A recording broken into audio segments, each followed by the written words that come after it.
Or is it your I think thing? it was. Give it a second. I think it is. Did you send it down with that? No. I guess we have I don't know where another the- person. oh, it's Clint's. Come on in, sir. Hi, Albert. And would you like to join us? Hello, And your name, sir? Robert Bitter. Robert. Welcome. Robert. Okay.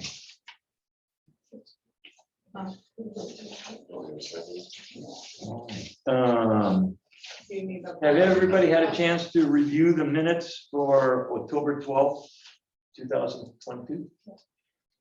If you have, I would entertain a motion for approval. I move that we approve the minutes of the October 12th, 2022 meeting. And is there a second? I second that. Been moved in second to approve the minutes of October 12th. All those in favor say aye. Aye. Aye. Opposed? Thank you very much.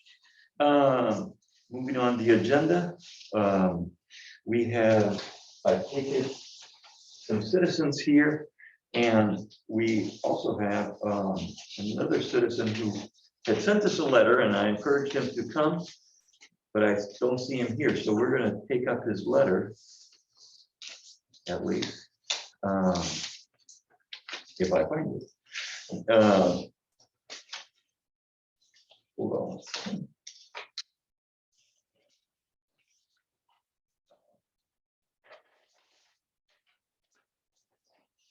But I'll take them in the order in which they came to our attention.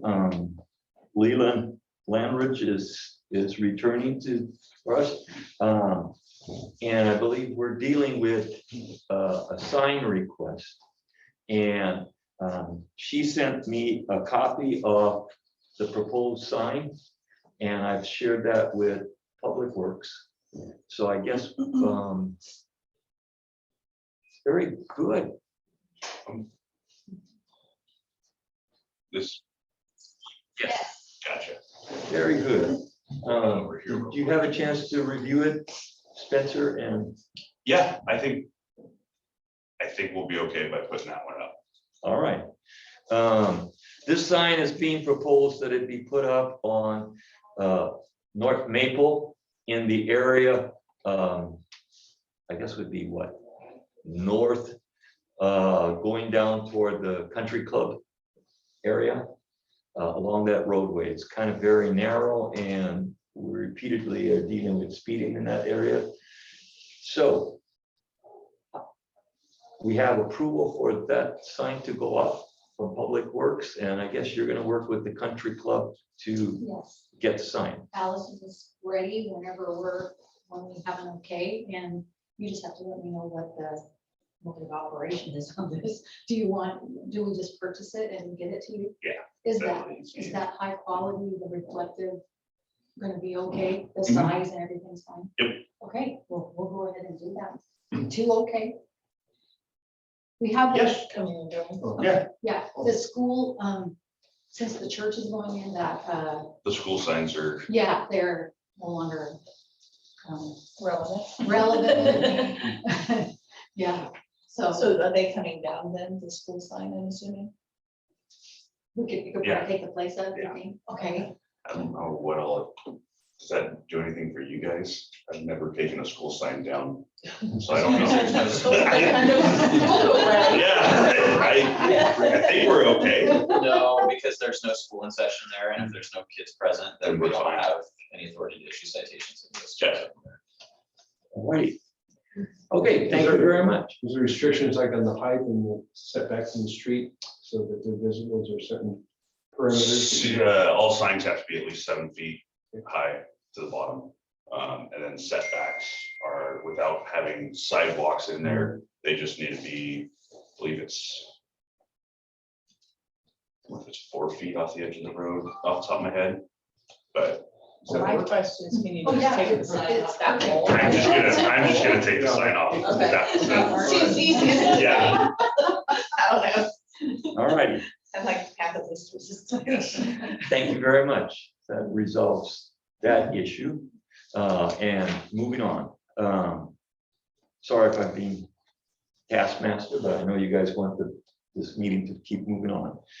We had a letter and we considered it last month from Mark Teiswasser. I'm murdering that name. But okay, I will read it just to refresh everybody's memory.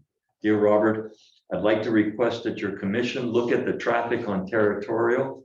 On Friday, I was walking our dog about 4 p.m. in the afternoon. I was walking south on Maple and wanted to cross from the northwest corner to the southwest corner. We were standing on the yellow ADA marked pad. Approximately 20 cars and 3 semi-trucks continued through the intersection. Several people turned right from Maple to Territorial as I was standing there. Finally, a car stopped on the eastbound lane to allow me to cross the street. The person coming westbound then also stopped. There is no problem crossing Territorial at Hollywood. There's a 4-way stop. I would suggest that a 4-way stop be added to Territorial, to Maple and North Redwood intersections to slow traffic and allow for pedestrians to cross. An alternative would be to put in blinking lights in the street as those on the logging road trail. Also, the number of semis has increased drastically on Territorial after the quiet zone curve was put on streets leading to 99E. Westbound trucks on 99E cannot make the corner crossing across the sidewalk. Eastbound trucks also have problems with the curve. Can you please review this matter? So their discussion is about North Maple and Territorial. Thoughts? Well, wouldn't the blinking pedestrian sign work like at the crossing? You could, typically, they don't like to put those at an actual intersection because law is pedestrian at the intersection. Okay. This intersection is very wide, and I think that's probably part of the problem. As far as turning it into a 4-way stop, we have to look to see if there's equal traffic, because 4-way stop's not supposed to be meant to slow people down. And I think we'll be able to see a lot more once this 4-way stop goes in here at Redwood and Territorial. And just since I'm going on, the truck traffic, I think, is probably more so due to Nice Bridge being closed to heavy trucks, because I think that happened around the same time. So that's my 2 cents on. There's no crosswalk markings. There is not a crosswalk mark, and the reason for that is there's not an ADA over here, and we could put one, but this one is not a legal ADA anymore. So if we were to redo this, then we could put in a striped crosswalk. But we're restricted that we can't put in crosswalk markings unless there's appropriate ADA. Yep. Although, if I could add something, one of the things I've encouraged the group to take a look at it and reading up on these. And I think, if we were to pursue this idea and get input from the police and fire and making sure it's friendly to them, are where appropriate raised crosswalks, because it does several things. It elevates the pedestrian, it slows the traffic. And now there was kind of an extreme example of this over on 13th and Berg Parkway, which they had to shave down. So I'm not an advocate of pursuing something like that, but I do think that they are some that are well designed and they do elevate the pedestrians, make it clear where you cross and calm the speed. So that would be something I would suggest we all read up on. And Would you like to do a presentation? sure, yeah, I can do that next time. Okay. Careful. I'm putting this down.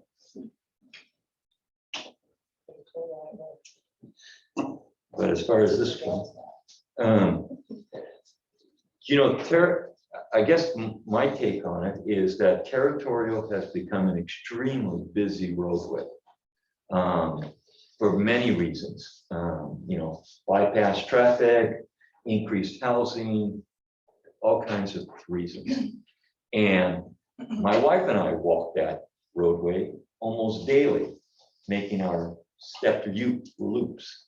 And it becomes a mortal challenge, me taking on cars to cross the street. Boldly, I have to step off before people kind of, you know, say, all right, you're gonna be bold, so I'll stop. And I don't believe that's the way it should be. I think the law is that if I am standing at an intersection, they're supposed to stop. Sure. But between the law and you. Yeah, and since I don't have Teflon, it becomes a little bit more bold. I take the bold step that I think almost every one of these major thoroughways on Territorial should have at least one side crosswalk. That would include, you know, Maple, Locust. No, Locust, yeah, We got one at Locust. yes, you do now. Mhm. And I appreciate that. Thank you. So I would like to entertain a motion that says that we recommend to Public Works to prioritize putting in ADA ramps, at least on one side of this thing. And as soon as those get done, they put in a, Could that be sort of part of the CIP funding recommendation or something similar? I don't think we have any CIP for that area Right. right now. But if it is just a single ramp, I don't know if that would necessarily have to go through the CIP. it becomes, you guys would decide. I think Yeah. ADA ramps, you guys are controlling. How many, you have a budget for ADA ramps? We typically will do ADA ramps with any of our paving projects. Right.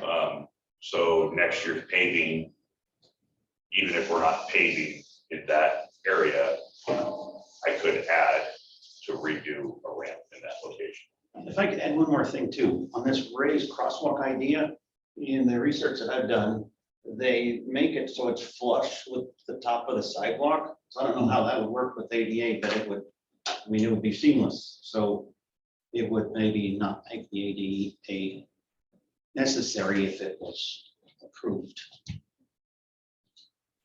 But for now, Yeah, I would think the process to get this done and to move it along, whatever I don't have control, I don't have control over recommending timetables.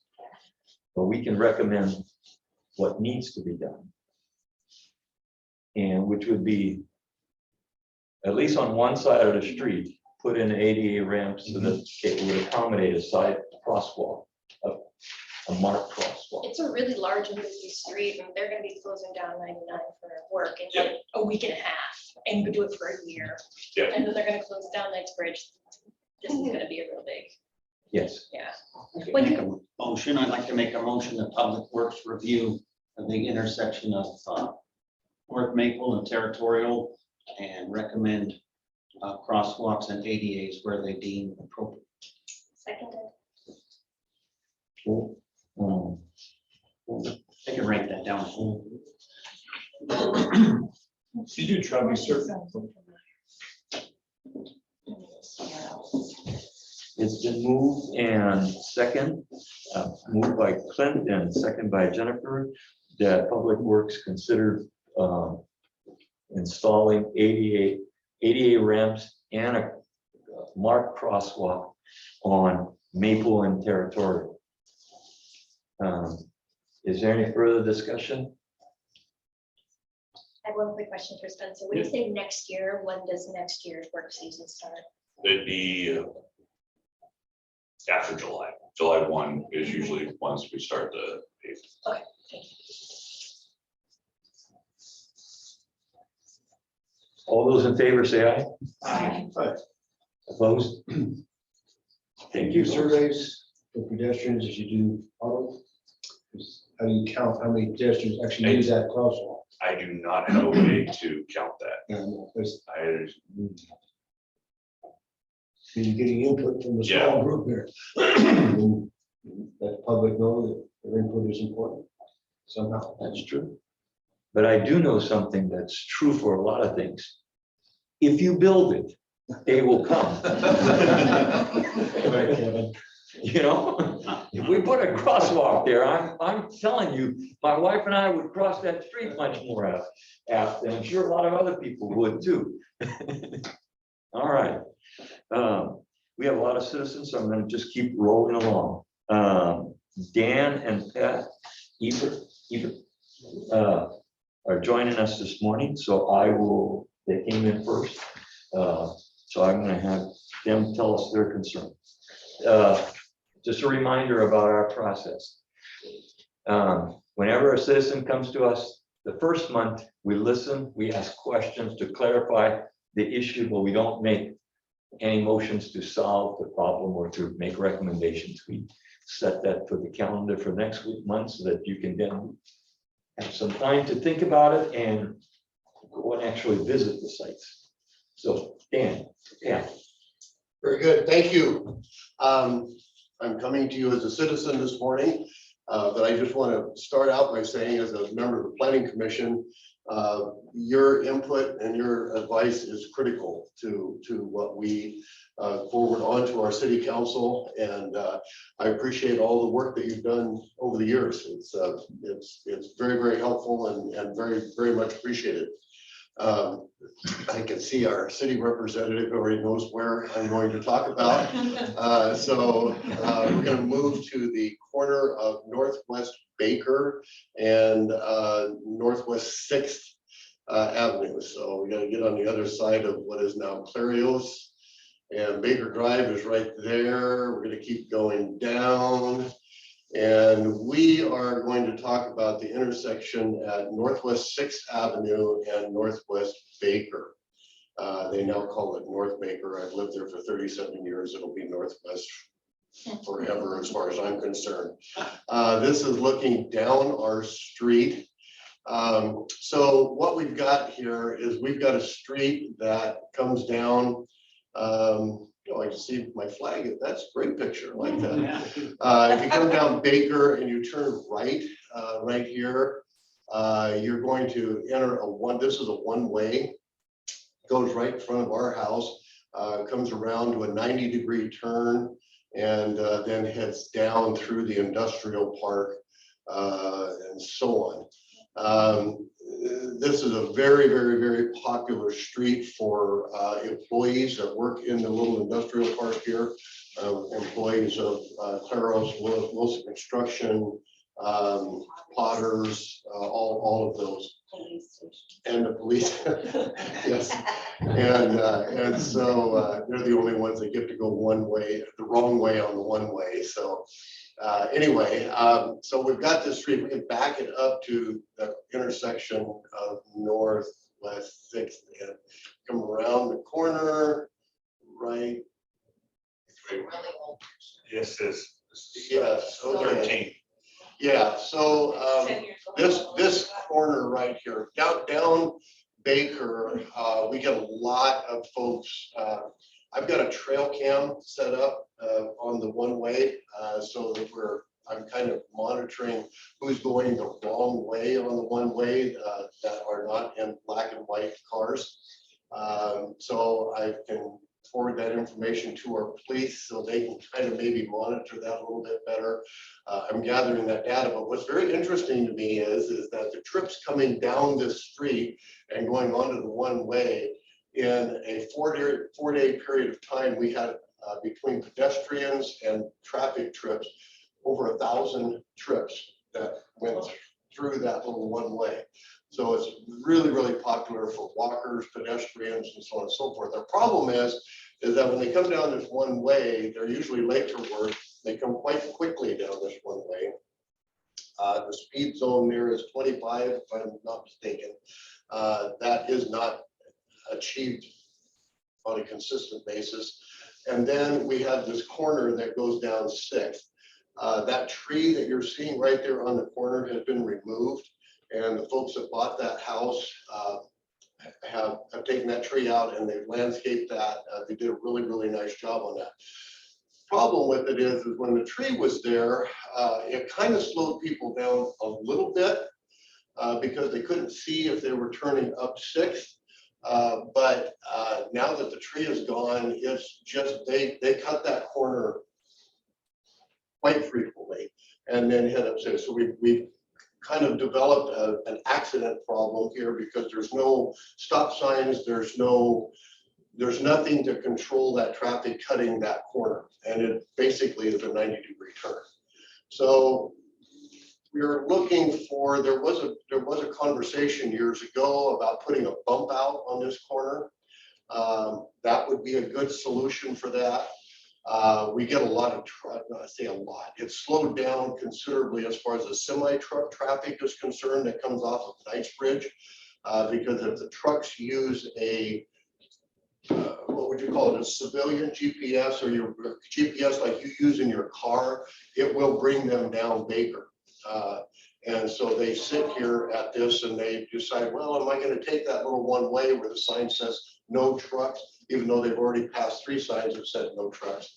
But then they turn and they go down 6th to get over to Cedar, to get to 3rd, to get to the industrial park. I try to go out and have a chat with them whenever that happens. Anyway, but we need to slow the cars down on Baker, and we need to slow the cars down on Northwest 6th. And at this intersection, and I would leave it up to you guys what you found works the best, whether it be humps or stop signs or bump outs or something. But this particular intersection, I guess you would call it intersection, is becoming extremely dangerous. The one thing that we've also noticed is that there are a lot more children in this area because our neighborhood has gone through a little transformation, because all of our kids have now grown up and left. Now we're having young families that are buying houses on Baker and 6th, and we have a lot more kids that are on this. It's surprising to me. We went through a number of years where we didn't have any trick-or-treaters, now we have, again, a lot. So, and then you also have to realize that down at the end of 6th Street, Northwest 6th, where it intersects with Cedar, Eccles School is right there.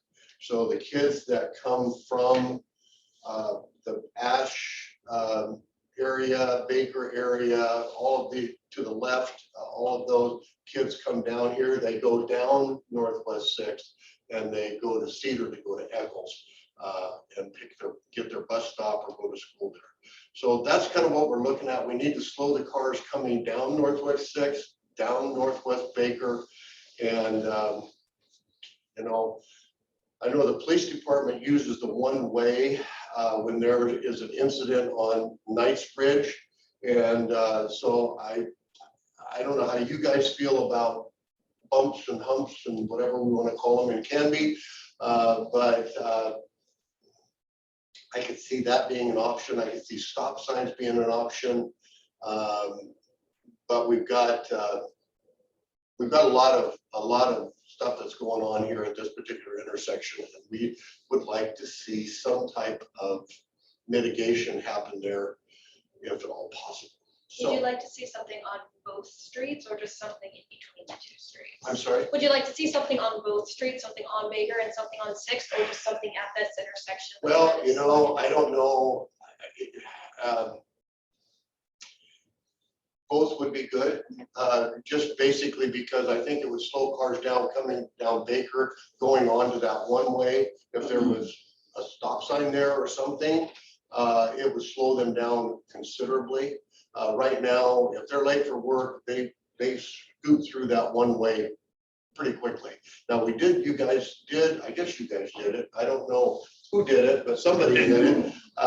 They put a speed hump right in front of Lanny's house. It's Tyler Nizer now. That house right there in the bottom of the picture, there's a speed hump right there. And you know, I can sit there in my yard and listen to cars and they do slow down for that. It's not a real radical hump, but you know, something like that down Baker and 6 would probably not be a tremendously bad idea, in my opinion.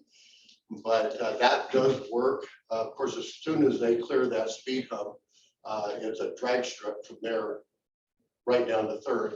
Going to the police station, haven't quite figured that one out yet, but you know, whatever. So anyway, that's kind of where they're at. And Jared, have you got anything you'd like to add? No, I think just re-emphasizing the children aspect, because the children now are old enough, they were young a few years back. The whole COVID thing happened, but now we're seeing the school age children. And even though you tell them over and over, but the picture of that house on the corner, there's 2 little boys that live there and their driveway is right. I mean, it really is a blind corner for vehicles. And our neighbors, they have 3 little boys, and I'll look out and they're skateboarding into the street and biking, the biking thing. And it you know, you go out and talk to them and yes, but it is really we didn't ever used to worry about that because we didn't have children running around the neighborhood, but there they are. And then Spencer, one of the little neighbor boys, was just hit about a week ago down by Eccles. Again, ran out, he knew not to, but he was a 2nd grader. So I think the child and the Nisers that live right here, they have small children. They're not quite ready to be in the street, but they're close. I mean, they're like 3 and 5, so their day is coming. So anyway, I just think that would really help to somehow slow, even if the cars just went 25 miles an hour, would help, but they don't. And we've had numerous neighbors ask us, can't you talk to somebody about slowing down? So that picture that you've got there is the big tree is gone. And that corner, the people that live in the house there, Alex and Emily, have really done a nice job of cleaning up that corner.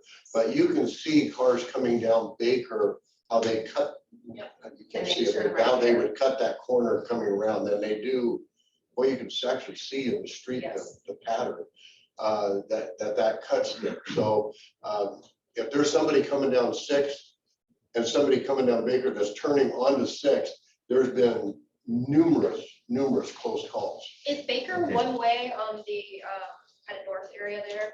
No, it only becomes a one-way. Right Right. after Ever. Oh, there, okay, that's Right my there. question. So is there stop signs? I'll go look at this place, but is there a stop sign on 6th and Baker? No. No. Is there any stop signs at all around that whole area? You got a stop sign at 6th place Yeah, here, yes, and that's what. then Ash. down over here. So there is a stop sign on 6th place coming down to Baker. From 6th coming on to Baker, yes. Yeah. So you're, this area is just off Nice Ridge coming into town, you turn hard right. So I watched somebody go down just the other night, about 10:30 at night. You're lost, buddy. And I mean, I sympathize with you and know what's going on, but the one way, I wasn't sure the one way where it came in is. Yeah, the one-way starts right there. And That's do you where the feel like one-way- there's adequate signage? I'm sorry? Do you feel like there's adequate signage that it's? You know, I personally, If they like I can said, the see- trucks that come down there, they've already passed 2 or 3 signs that say no traffic. It's willful disregard. There's a sign right there where it turns into the one-way that says no trucks. Now, fortunately, we got the city to put up those little white candlesticks, and that slows people down considerably because they kind of got to go through there to get through that. We had some vandalism on the corner. They also put the candlesticks on that corner because there's so many pedestrians. I should do a count with my camera as to how many pedestrians walk on this one way there by our place. It's incredible, but they tore the candlesticks out of the ground, but the city came through and they did a revamp of that, fixed that, and that seems to be working. So yeah, a lot of traffic early morning, after work traffic. But that corner at Northwest Sixth and Northwest Baker really needs to have some type of mitigation on it. I don't know how the police department feels about that, but it would be oh, and then also on here, if we could get the speed cart thing that tells you're going this fast, right there, kind of in front of our driveway, there's a good spot to put that there. We talking about for Northwest Sixth Avenue or for? Rather. Baker is Yeah, fast. Baker, if you go right there, that cart, there, where those candlesticks are at, right on the other side of those candlesticks, it would shoot right down Baker. Okay, That's probably where the fastest cars come. Majority of the cars coming to go down this one way to go to work.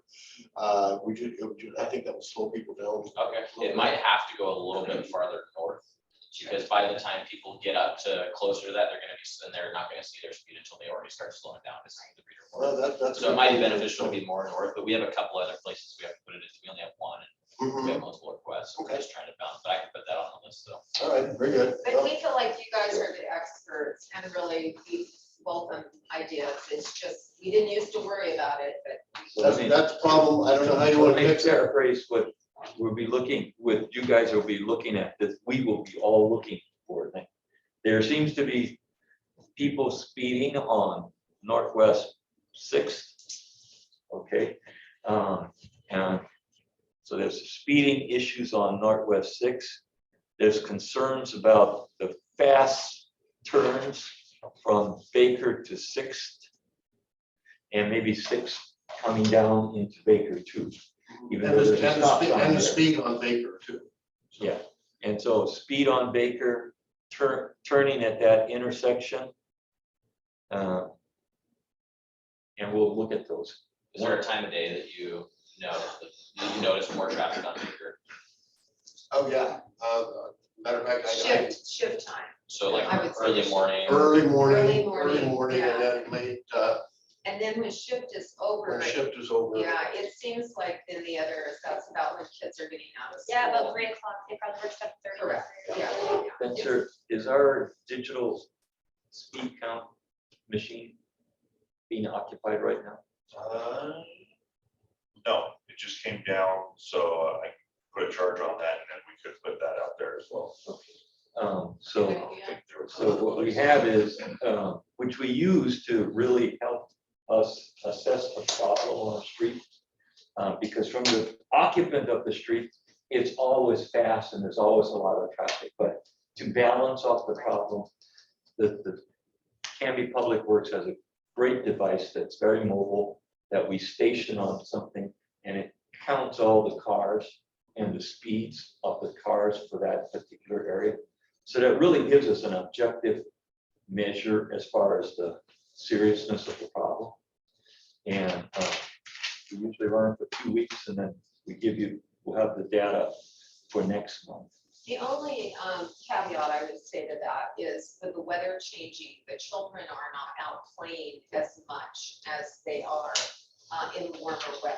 I mean, they are out some, but until just with the change of the weather, it's bicycles all over, it's skateboards all over, and scooters all over, and now not so much because it is chilled down. This will give us a count of cars, Sure.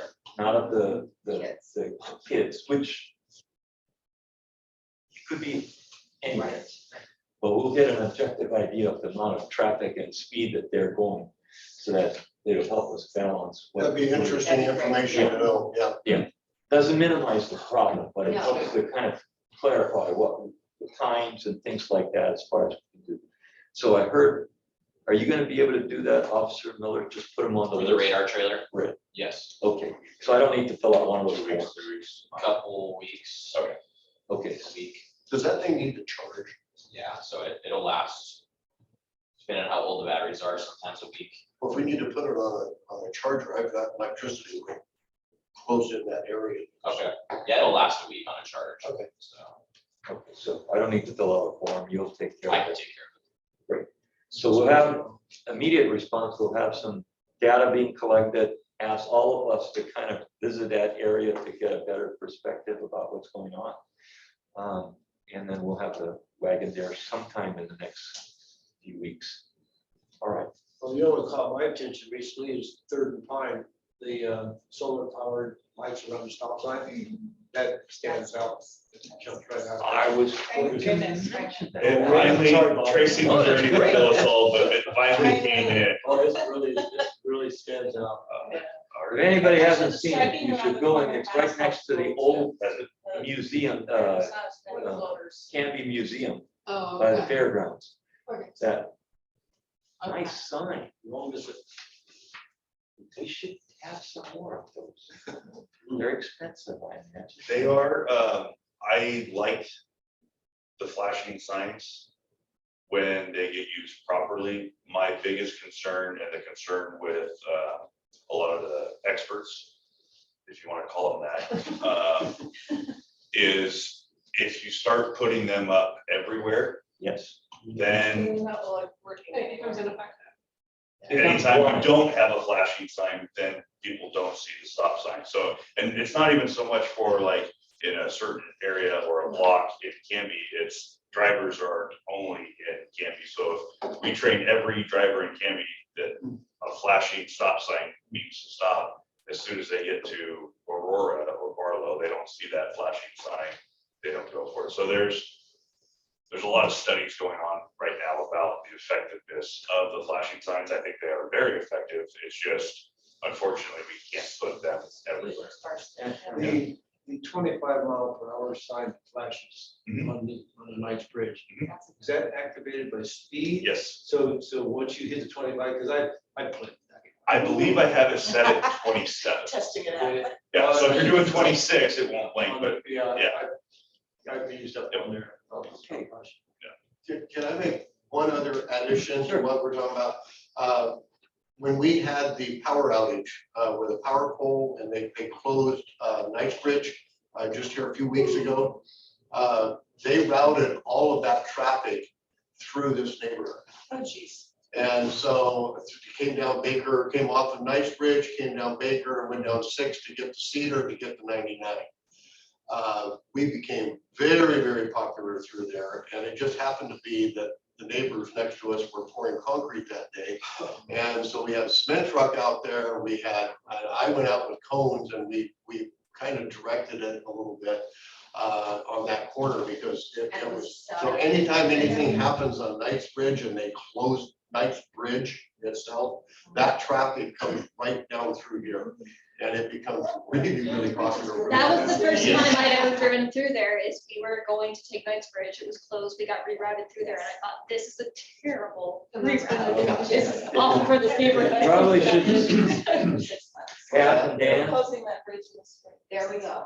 You serious? Seriously. For Gotta get on that. Thanks, for Tracy. several I months. really appreciate that. I just not part of. It's a nightmare. You don't do Yeah. anything yet. All right. It's on the agenda, you might. Yeah, the county's doing seismic upgrades and redoing the deck and all that stuff. So that the truck. Tell me again, what is this? I think it's not. Next spring. It'll be in It's the just nuts. spring, summer of 2023. Okay. Very Yeah, interesting. county Okay. project. Well, hopefully we can get something done before then. That would be wonderful. All right, thank you. Thank you for listening to us. Yes, thank you. Our pleasure. We have Robert, and I didn't get your last name. Bitter.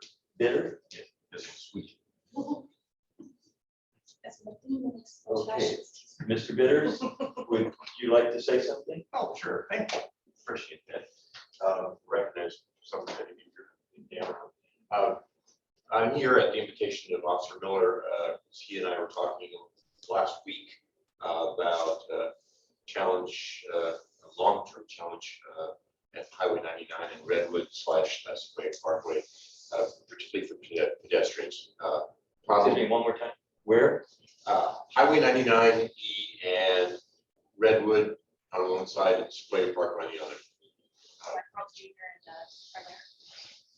Okay, I'll back up a little. About 2 months ago, my wife and I wrote a letter to the Bike and Pedestrian Committee about some traffic concerns, and I believe a copy to you you folks. It has to do with the fact we ride bikes around. Can't be some observations. Does that ring a bell? You remember seeing, oh, we were told, you know, all right, well, I guess you forward. Maybe, Yeah, anyway. All right, so that's the reason that he and I spoke, was because we live just on Redwood, you know, on 11th. And we walk across to that complex a lot. We walk a lot. And crossing, I almost got hit because two people who ran the red light going south on 99, turning left onto Square Parkway, ran the red light. Second one almost hit me. So I thought, okay, you know, and we watched the red light running clear. Challenge for you is enforcement, because there's literally no place to park there for enforcement. So but it's a problem anyway. But backing up, so my wife and I ride bikes in Canby every day, literally every day. And so every street we talk about here, we ride on. So we have some observations. I know exactly where you live, Jeff, where you are. That's on our daily route. And that's why I was mentioning kids, because we've noticed now as we ride, we used to go through the industrial park, instead we get getting flat tires, so we now go down 6 and make sure we take the right turn, because there are always a bunch of kids and bikes that are right there. So I can see where that's a potential problem. So we don't go there during commute hours, but I'm sure it's really fancy. So I don't have recommendation. I don't know that Officer Miller does either about the people running red lights and turning on 99 Square Parkway, but it is a problem, and I could have been the first fatality. Some of them will be, and so I'm hoping it can be thought about. The other thing I want to say, since you didn't see the letter before, was that, as I said, we ride our bikes. We ride in Canby. That's where we run, and we have a route we go a lot pretty much every day. And so all the streets you're mentioning, we go down by the Deli Fields and come out to pay visit to our goats and feed our goats. They're neighbors. So come down across Aspen, across Nice Bridge, and so there's a challenge in Nice Bridge. We're really trying to get across there. And then anyway, the places we expressed in this letter are the major ones we've noticed are of concern. We felt safety concern to us, and so they are part of our daily ride is North Pine Street, because it's wide, even though it doesn't have sidewalks. It's really wide, and people just fly down. I mean all of them. Territorial, don't need to say enough. We've been talking about territorial. It's a challenge. And then Knightsbridge itself, we have signs, but the reality is people still really fly down there. I mean, really fly. And some other places, I think on the south side, not as many places we've observed that problem, just because it's a little more congested. So it's hard for people to build up speed much. Anyway, so that's all I really wanted to say, is that we observe traffic. We think, because we ride every day around town, we have a pretty good sense of what it's like, where the hazards are, and we really love riding in this town and want to continue to be safe. But speed is the biggest threat to us as riders. And from a strategic perspective, I would say I have sensed in the 18 years we've lived in Canby that used to be stronger enforcement. People granted the city's twice as big, but people are going faster now. And so I guess what we have to do is think about from an overall perspective. We want to ask the city police department to kind of redirect resources to work on that. Because we know, you all know, because you're doing this, when you have enforcement and people see others getting pulled over, or they just see a police car there, it changes behavior for a while. You know, that halo effect goes on for a while. I'm a retired cop, so I have some sense about this. And it, you know, so that's really the overall picture is, you know, a lot of our residential streets, people are really going way too fast. And as a bike rider, I report it. Sometimes it's just got too close to us. So, there you go. If you have questions. Other than that, I think some people have a false security that they can do what they want, because police departments are restrained limits now, so. Or they see somebody getting pulled over. Yeah, too bad for him. I'm gonna be. yeah, now it's a good time to go. Now's a good time to go. Yeah, right, so, We ask you to certainly come back next month, okay? Yeah. When we discuss this further. But there is an item on the agenda. 3 down, called the red flex system that we're gonna talk about. Which may not be popular with everybody, but it is a computer monitoring system that addresses especially running red lights. And it could potentially address speeding in neighborhoods. you have a question, but you wanted to make a comment. Oh, I was curious, when you were seeing people go through the red light, are they just going through after it's turned red, or Yes. people just taking line? Yeah, it's really become quite blatant, particularly at that intersection. Yeah, It's I've observed. it's kind of just blows my mind. Oh, well, The timing on that light is really peculiar though. Sequoia at 99, I've clocked it 5 seconds, green, that goes yellow. Then I've seen it 12 to 14 seconds. Not that I say I've got better do time of life, but when I, in my travels, I go by there a lot. And so it doesn't matter if it turns yellow, you slow down. It turned it, when that truck turned over there, you don't turn a truck over going 20 miles an hour. No. Turn it, you probably where the truck situation is. But yeah, it's a problem. I can assure you that your observations are not unfounded. We had a 2017 study done on 99 by a computer company, and it verified that there is a serious red light violation problem on 99. And I don't think I'm undermining it, and I have the data here that you can look at.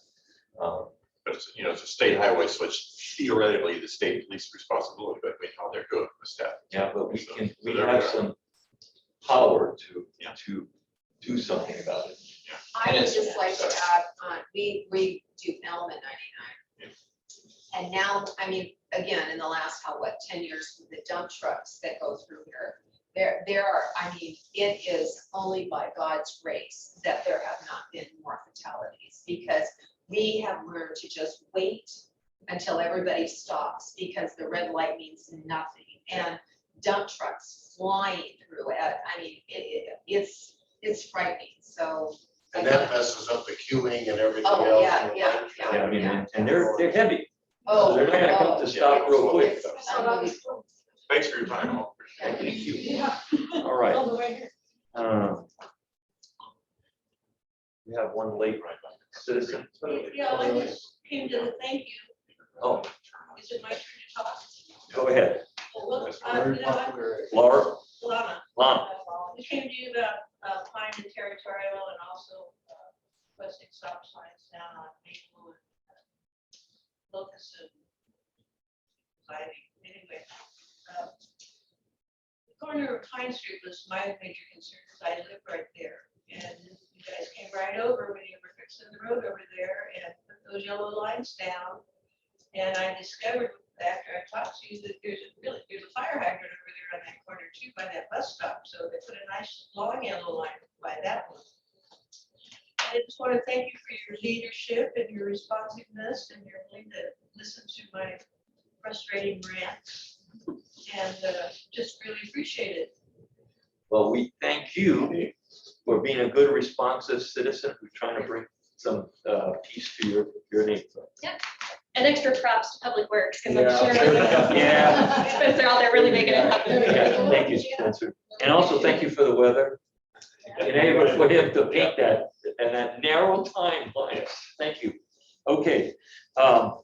We will put these new ones on the agenda for next time and moving right along. Moving to old business. First issue was CIP. Our CIP budget, and part of that was a request from Public Works for us to look at the CIP. And I sent you guys an email and directed you to kind of go to the city website for the link to look at the CIP budget, to see if you have recommendations or suggestions or confirm their priorities as far as the budget goes for identified areas of concern. So I have thoughts, but I'm going to throw it out for everybody first. Any thoughts?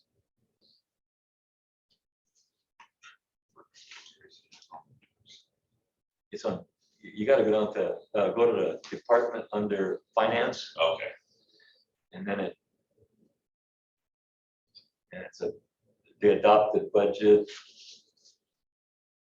I'll pick the last one, and it's page 36 or 37, so it's a bit down there.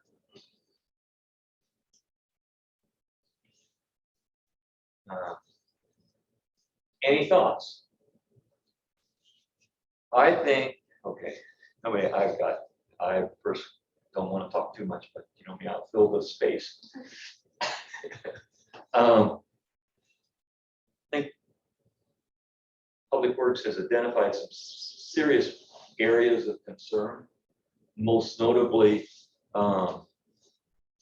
if you look at some of the identified that we've talked about, was the areas around the fairground, the streets that border the fairground, such as North Locust. And as you notice, that is presently being worked on. And they're going to create, that's an old street, and there's a lot of work to be done on that. But they are in the process of at least putting sidewalks on one side of that street, so pedestrians can move from city proper all the way out to that suburbs.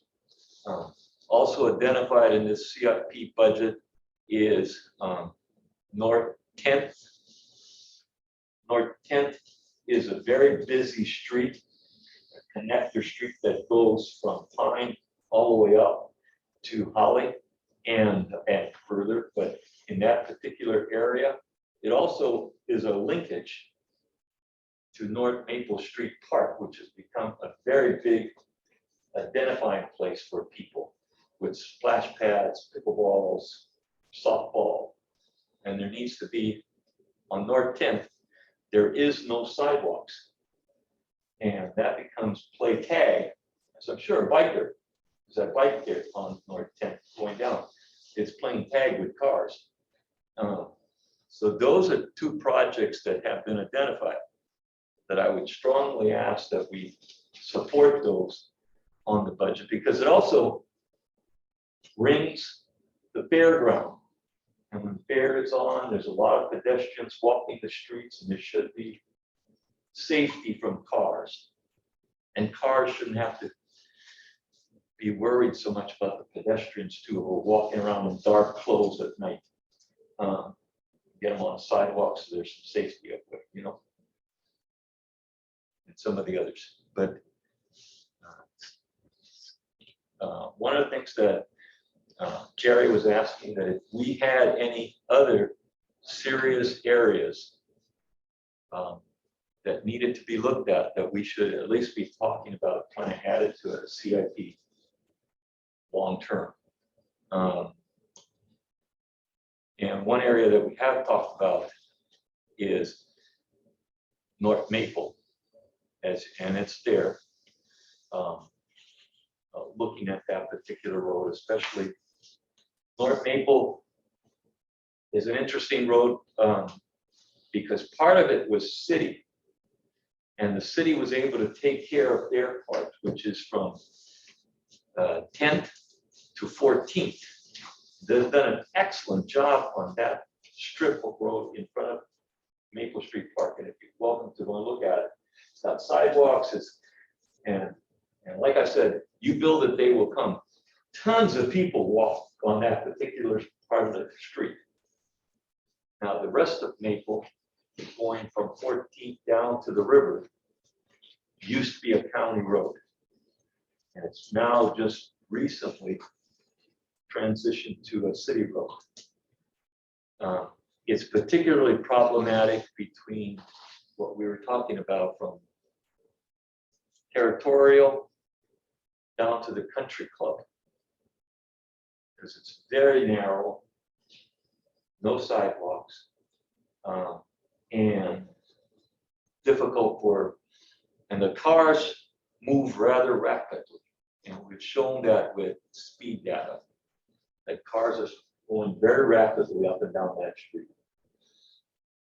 So is that being addressed by South Plainville County Road? I'm not too sure. That looks new. So I'll have to talk to Jerry about what that actually is meant to be. I think that is part of that, but I don't know. Yeah, I want to be clear because we just talked Yeah. about a few weeks ago. One of the things we have done, we've been very supportive of, and it's a big expense, is when the city is able to take the county roads that are in the city, into the city and bring them up to standards. That's a huge project, but I think it's a really important one, and we've been very supportive of that. So I mean, there's also, so as we problem solve each individual things, we need to look at a big global thing, not just an individual road, but road that we would consider as a linkage roads, roads that aren't just a neighborhood road, but roads that link various things together, that they provide safety for bikers, pedestrians, and cars to move to the city. So this is a starting point, so please. And if I might say something, since we have a representative of our planning commission here, a lot of the problems that I've seen are kind of created by the choices that we make in developing new projects when we look at it only in a very macro way. What's immediately 10 feet around this project that we're improving, and not looking at it in terms of the way that it integrates in with all of the other streets and the rest of the neighborhood, and like what does that look like as actual additional homes and growth, et cetera, et cetera. And I do think we need more housing. I'm just concerned about some of the choices that have been made about how we're actually putting things in and how they connect with the infrastructure that we have. So anybody who has any ability to keep that in mind when decisions are being made and things are being planned for, it's like, are we approving things that we're going to have this big dead stretch like we do leading into the territorial and the country club and I'm not as familiar with the north side. I'm a south side girl, but it's just one of those things where I'm like, we make some of these problems for ourselves. We can see them. People can even bring it up and say this is going to be a problem. But then when it comes to approvals, we're saying, well, what very specifically is happening right here in this 10-foot radius, and that's it. And then here we are. Yeah, and I'll just address that real quickly. One of the things that we do have a problem with, in my opinion, is whenever we get a packet to look at, the traffic studies that we get are not, they're pretty bullseye. And they don't look at what's it going to do to 99 Elm, what's it going to do to 99 and Ivy and whatnot, because it's so far away. And we're trying to address that so that our traffic studies are more broader. Yeah. More broader. Yeah, I understand. Anyway, that they're just more expansive than they have been in the past. So that's on our as our chairman says, our low-hanging fruit. To work with planning things about to what work that on. looks like. I'd appreciate that. We went through It's critical. It really is. yeah, we kind of screwed our neighborhood by having very limited studies done. And we're like, this is going to be a problem, and lo and behold. So, not to cut off. Oh, the no. course, I'm managing because all the people start leaving after a while. So I would ask that this will be on the agenda for next time, so please come ready to then study this thing. Because one of the things I'm gonna push is that we endorse at least several of these things, okay? Specifically endorse several of these items, not saying we're discounting the others, but if there are items on the CIP budget that we think should be prioritized, then we should, highlight those and make sure Public Works knows that we support those fully.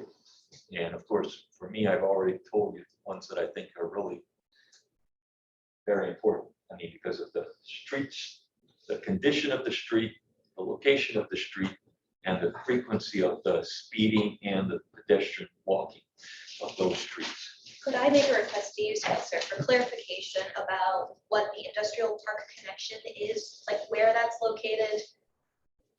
Also, when we're talking County Road South Redwood, County Road South Maple, exactly what those areas are, and then where this charging station is going. The charging station is pretty low The- commitment, but I'm curious. I believe the charging station is gonna go at the cinema parking lot. Okay.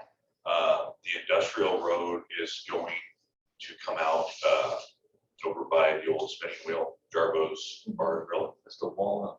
the Walnut Road extension. Is that the 99 real, like, I 99. Yes. Yep. okay. So. hold on right here. Spinning wheels for the old Everybody pioneers calls in it this spinning community. wheels. Yeah. Sorry. Wow. So this is where it would come out right here. It'd be a new tie-in road. And it would be tying in down to where? Can you Right here. So is it just gonna go through that wooded area? Yep. It's Okay. meant to add, That's the new industrial road connector, so it's gonna come and make a winding through roughly like that. Okay, and the hope is, of course, that that'll keep people from downtown 99 on the big trucks. Keep them- or at least it would divert some of the traffic from Sequoia and that intersection to bring them out this way. And when you say it's windy, it's gonna be gentle windy because these are big. Yes, it's, It's like when a I- big fat ass. Yeah. Okay, thank you very much. Yep. Okay. Any questions about that? So hopefully by next month, we can make some movement about some recommendations on this thing, okay? All right. Night bridge work and closure. I put it on the agenda because I think what we want to do is arrange for a revisit for the guy who came last several months ago. Yeah, wasn't Jerry gonna bring you back towards the end of the year, I which think here he we are was, at the end of the year, so So, December or January. so I'm not sure who we gotta talk to Jerry. It was the county. It was a county Yeah, representative. I have to don't name remember his someplace. name. No, Jerry invited them the first time. Yes, so okay. he probably- Yeah. So I'm hoping that I'll work with Jerry to have him come back next month to brief us once again about how serious is their target date. Yeah, they should have their timeline a little. Yeah, tighter than I Last time they think were so. here. I think so. I think that they were talking, that they were trying to avoid it running, Same time, so that. yes. But I think there's no way around that, so. Not Unless they wait put it until off again. 2024. which- That'd be the only And we thing. really- That's what it is, yeah. I don't really want to put it off too much more, you know, what I mean, because I would prefer the bridge be fixed Yes. before it falls. You But know, that- unfortunately, there are attempts that try to keep it from being the same timeline as ODOT working on 99, doesn't look like it's gonna pan out, so what we're gonna need to do is get the timelines down, so we can have some kind of mitigating detours that aren't too big. And it's just, it's gonna be a serious period of time that traffic's just gonna be a mess. Because we're So gonna we get all should the be 205 prepared. diversion too. So we should be prepared. That's why I would like to arrange for him to come back to kind of talk the timelines and also start arranging for our meeting with the city officials so that we start to develop a plan, especially a public notification plan. You know, so if people want to take a vacation during those months, away from Camden. It's gonna be a long vacation. Yeah, it's time to take a vacation away from I could Camden. take 6 months. But I mean, I'm trying to be light about this, but it's a serious thing we need to have, yes. So is this potentially going to be during the summer when everybody's down at the river also here? Yes. That whole Wow. river will be closed. Nobody will, that Well, part maybe will, it will be closed. What they do is they park at our. Yeah, they go That's down walk to down the the bay. Yeah, So well- it's Right, a but the work is on the bridge, so if Yes. the county is doing the work, it's a grant project. Okay. They're gonna have like it closed. You're not gonna have people on the bridge, on the beach, on the bridge they're working on. Yeah, that would be a nice. because they're nicer gonna summer. have big trucks and trailers and, They're gonna be, you know, Wow. those it would be things. safe. for What they have in people. Oregon City right now, Yeah, yeah.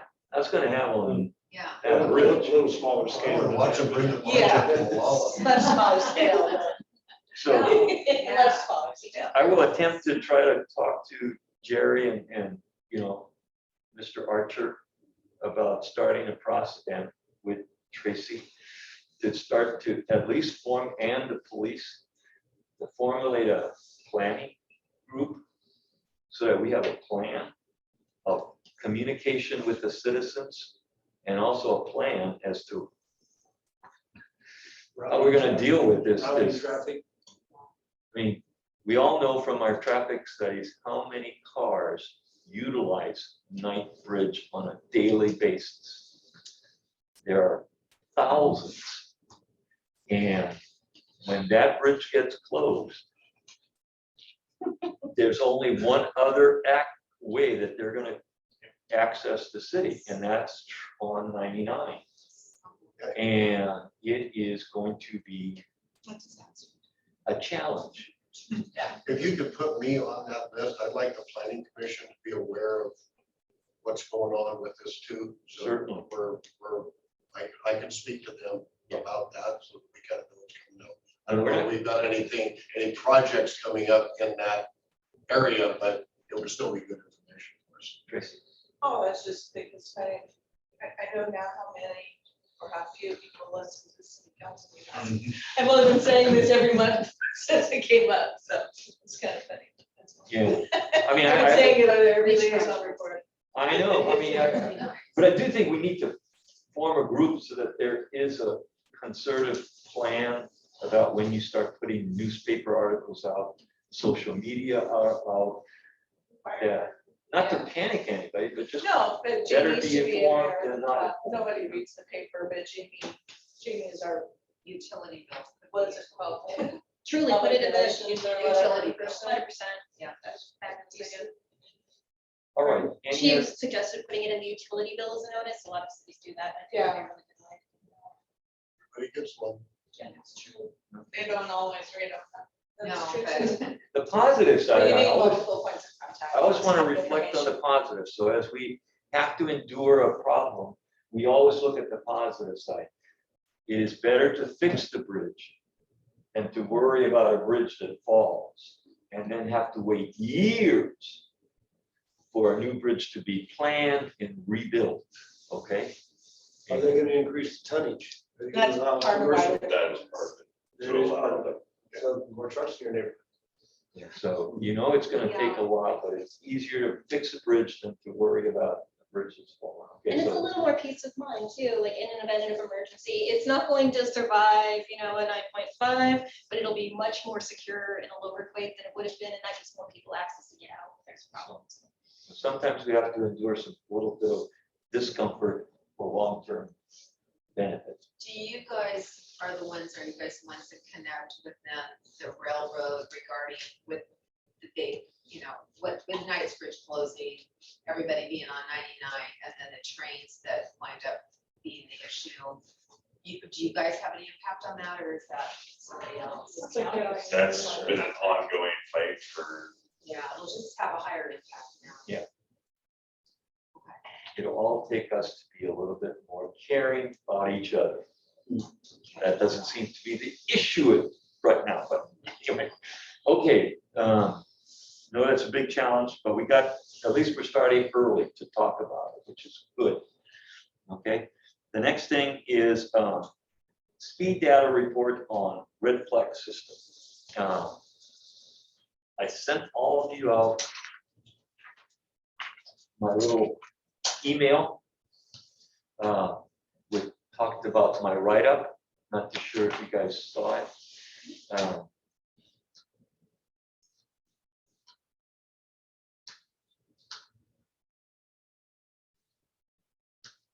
It was about, it went out November 3rd.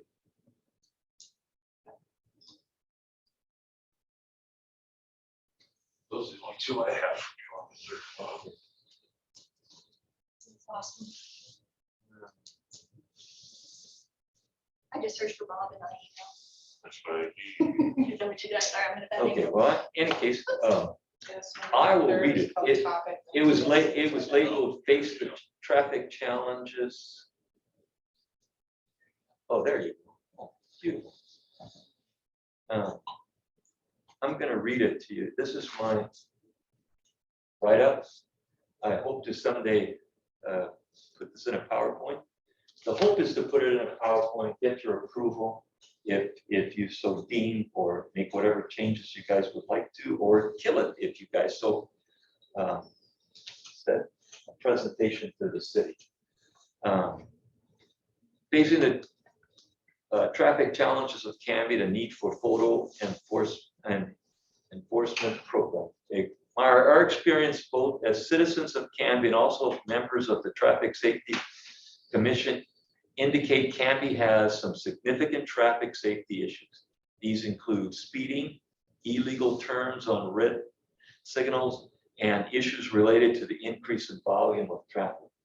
Speeding is the most common complaint of citizens brought to the Canby Traffic Safety Commission. Most significantly, these complaints have been verified repeatedly by data gathered by digital radar speed devices on various streets in Canby, and by the 2017 Red Flex system study done on Highway 99 through Canby.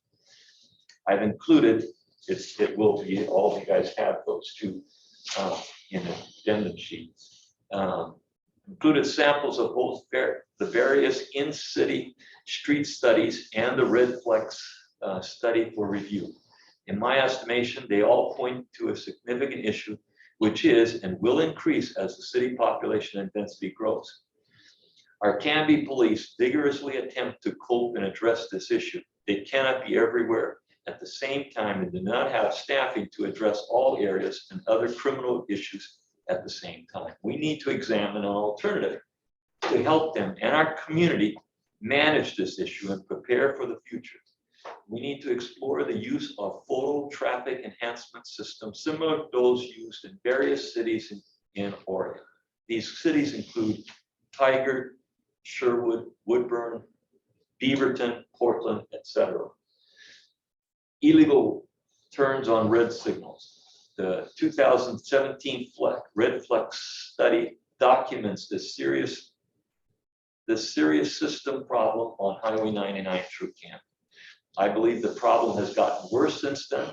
This type of behavior is both dangerous and slows traffic down. Documentation indicates drivers who run red lights have been identified as the leading cause of urban crashes, according to the Insurance Institute for Highway Safety. Related issues to increase in traffic and volume of traffic. The traffic volume has increased as development and city population has increased. This volume has increased on this volume has also increased street parking and decreased the open available width of established roadways. It has also impacted parking near intersections, thus creating difficulty in clear sight for entering roadways. In addition, population increases in various areas have also increased the flow of traffic through the city if they use these city streets to flow through to reach their other out-of-town destinations. This increased flow creates a pace of traffic that affects the ability to access busy streets and cross heavy traveled unlighted intersections. Roadways without sidewalks are particularly difficult and dangerous for pedestrians. Future events will further aggravate these challenging circumstances. The future tolling of roadways and bridges will drive more traffic through our city streets as drivers attempt to find passage through alternative routes to avoid the tolling roadways. In addition, the closing of Knight Bridge for repair will intensify traffic over heavily used highways. Goal. We need to examine the use of all tools available to us to calm and regulate traffic flow. The utilization of photo traffic enforcement equipment has been demonstrated in numerous communities and cities to be successful. Our goal in recommending this approach to work toward drivers becoming aware of the program to the point where the system is generating no tickets because everybody is obeying the law and driving responsibly. I put that in bold because sometimes citizens think we're putting this computer system in to generate money for the city, okay? And it is not my goal that we're trying to generate money for the city. What we're trying to do is stop people speeding, slow down. That's a short write-up of the system. I do have the manual for the red flag system from 2017, which talks about how to implement it and the contracts and all those kinds of things that would go into effect. The reason why we need to move on this is, one, I think it's time for us to do something like this. Everybody continues to tell us there's a speeding problem everywhere. We need to do something beyond what we're continuing to do. Two, we need to have the city buy into it so that they can go to the legislature. See, you can use the red flag system, the computer monitoring system on state roads like 99. But if you are attempting to use it in the city, which all these other cities are using, you need legislative approval to add your city to the list.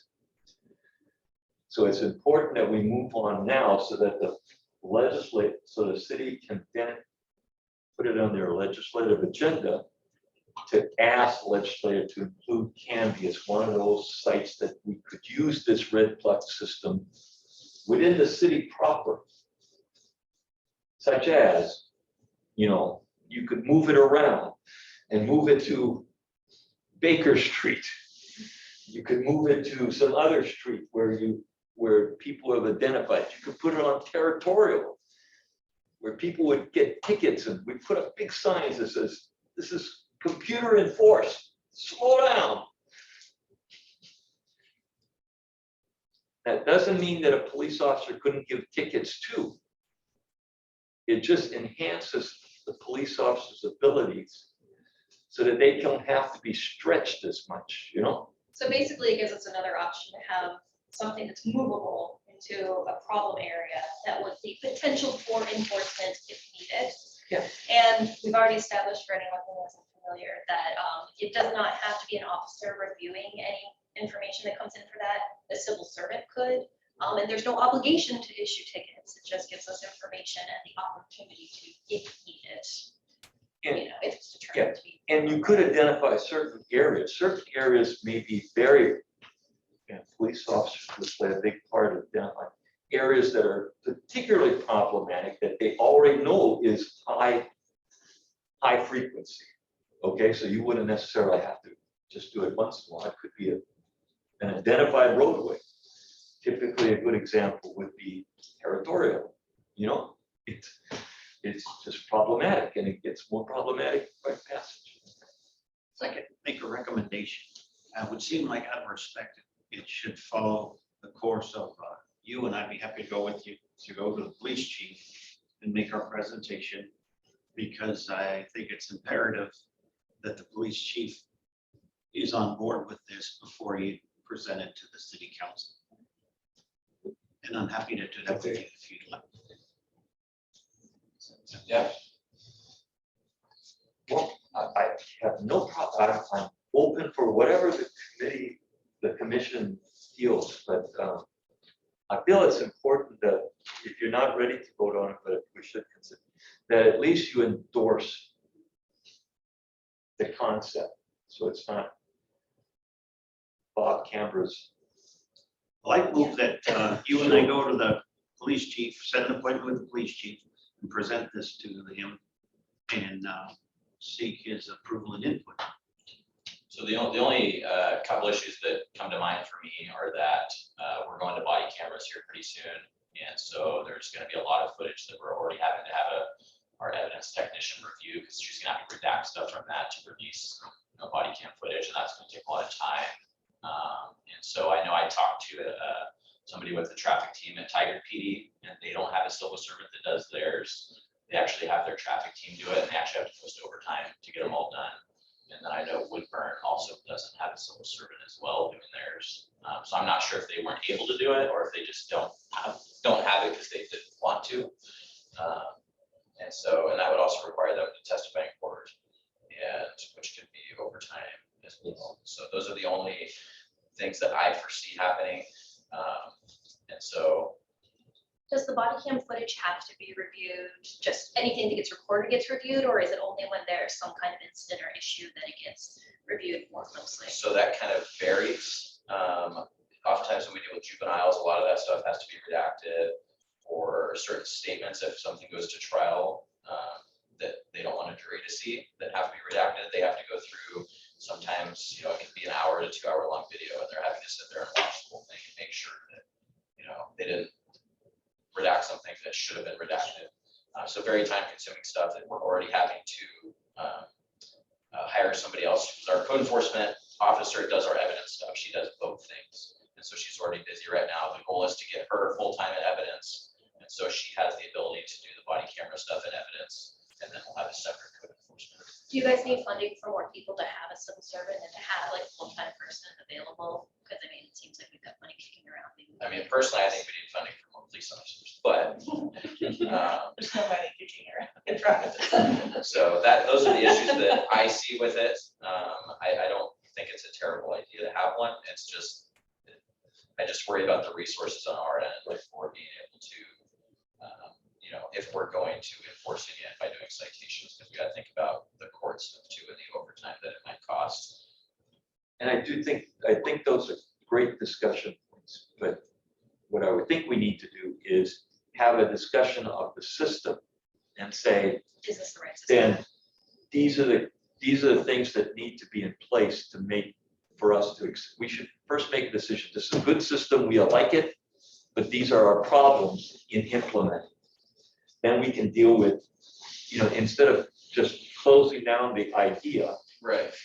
we stop the idea until we can deal with the implementation problem. Yeah, because there's a huge difference between, is it a good idea to have it as an option versus are we ever going to implement it, or especially. Right. in issue And situations? it may stop it from being implemented, but it's because it's not that it's not a good idea. It's just that we do not have the resources to implement it. So then it becomes a discussion about resources. And if we can't fund it because there's no money, then it's okay. But then, we know what the problem is. And then it becomes up to the citizens at one point, do they want to put extra funds available so that this can be implemented or not, But I agree with, Is there a second to my motion though, Seconded. okay, it's been moved and second. that you and I would go visit the police chief with an appointment and point out this growing problem and see where it goes from there? Okay, and I hear that, Give a motion in a second. yeah, we haven't had a vote yet. It's moved and second that with the understanding that the commission is endorsing this idea, because Clint and I can't go and talk to the chief unless you're endorsing this idea. That you're endorsing this idea and that Clint and I will go and talk to the chief about this idea. All those in favor, say aye. Aye. Opposed? I have some good appointments. Okay, thank you very much. I'll show you the call options. Okay, moving on to staff, city staff reports, police. And thank you very much, Officer Miller. Yeah. Thank you very much. Yeah. Yes, Is but, that your folder? I'll take that with me. I like that. They'll use it now. See you later. But like, I don't know if you have this put up there. But I sent it. When you sent it, I sent it this morning. It might not.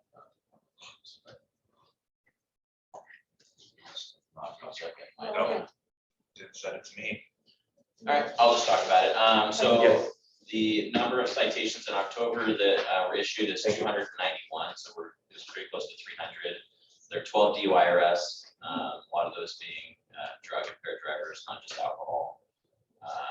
Total traffic crimes, not including DUI, there was 9 other traffic crimes that varies from driving suspended, reckless driving, hit and run type of stuff. Total crashes were 14, a lot of those being hit and run. I think there was 3 hit and runs. There were 3 injury crashes, several non-injury crashes. And I put a number of citations down for a lot of the moving violations like I did last month. We issued 94 speeding tickets in October. A lot of those were in school zones. We got complaints with school zones, especially after the kiddo got hit at Eccles. Yesterday, there was somebody doing 50 in a school zone. Whoa. It's an issue, even with the flashing lights. It's almost unbelievable on a daily basis how many people are running through the school zones that fast. Where was that? Where was, I'm just curious, what school zone was it? So primarily Baker Prairie Middle School, which is on Township Road. It's right there. The school zone starts near the logging bridge, and then it ends just before Redwood. And then Is that the one where you see like 50-mile-an-hour? that's that one's pretty rare to see that fast, but the other one that I primarily will be at is at the elementary, so on South Ivy between 13th and 8th Avenue. That's Those ones, yeah, people drive fast through there too. And the common occurrence is that people just never saw the light. That's what I hear. You know, I can see that because you got the pool and the adult center and people aren't thinking school text. Right. So I can see how that could happen. And so 18 distracted driving or cell phone citations, a lot of driving uninsured, there's a lot of uninsured voters out there, 26 just that we caught. Are you still scanning plates for that or is that just a secondary hit? Or something? It just depends. Some people will run a license plate and stop based on the insurance record that's in DMV. We kind of have to be careful with that with case law. Because DMV doesn't always update that in time. The way it works is insurance companies have 30 days to report that to DMV, and sometimes they'll wait all the way up until the 30th day to do it. So the DMV record won't be 100% all the time. And so, but mostly secondary stuff or on crashes if they don't have insurance. 24 people for driving suspended, and then yeah, a lot of moving violations. I did hear from the police chief not too long ago that there was a study in the county. I don't have access to the study, but it had to do with crashes in the cities, and Canby actually had the lowest crash rate in the county. And I can't remember, it was probably either 2020 or 2021. Canby was at the lowest end of the entire county crash rate. So, we're doing a good job. And our police department does a pretty good job enforcing the traffic laws and preventing crashes. So it goes to show that we're doing a good job. And we thank the police. Yeah. You guys try to do a great job. The resources are stretched. Yeah, I saw you on the way here. Got someone to look. 47 and a 30. Ontario Road. Good thing it wasn't one of us.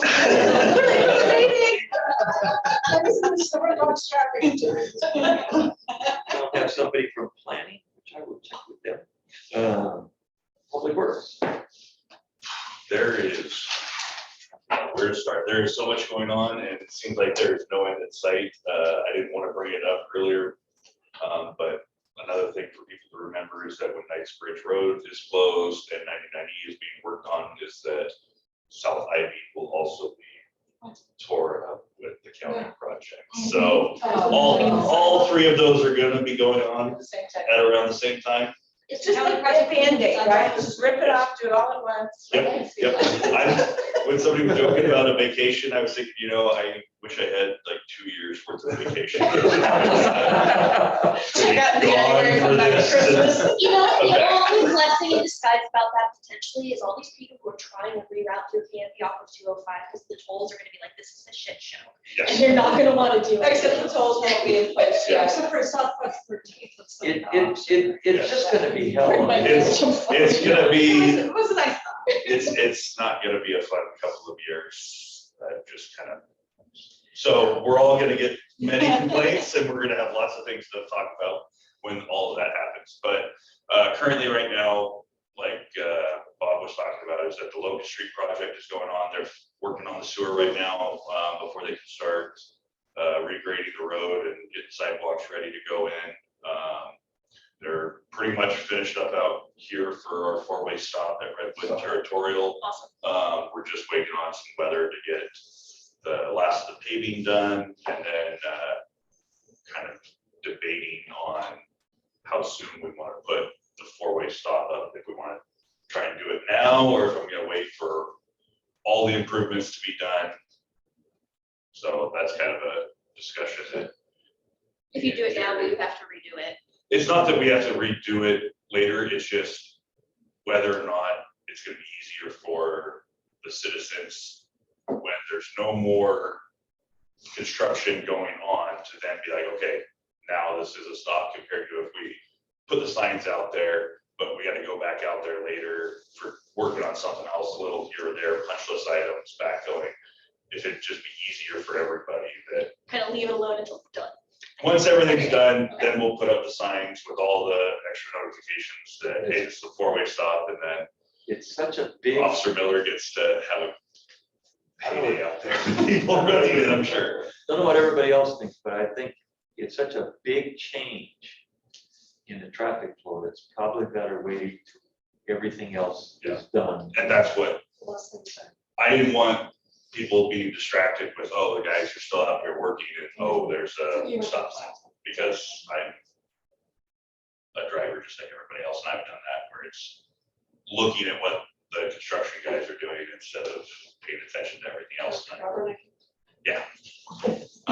You guys have done a good job with that intersection so far, kind of creating the curving to make it more square. And that's gonna work out well. I have a concern.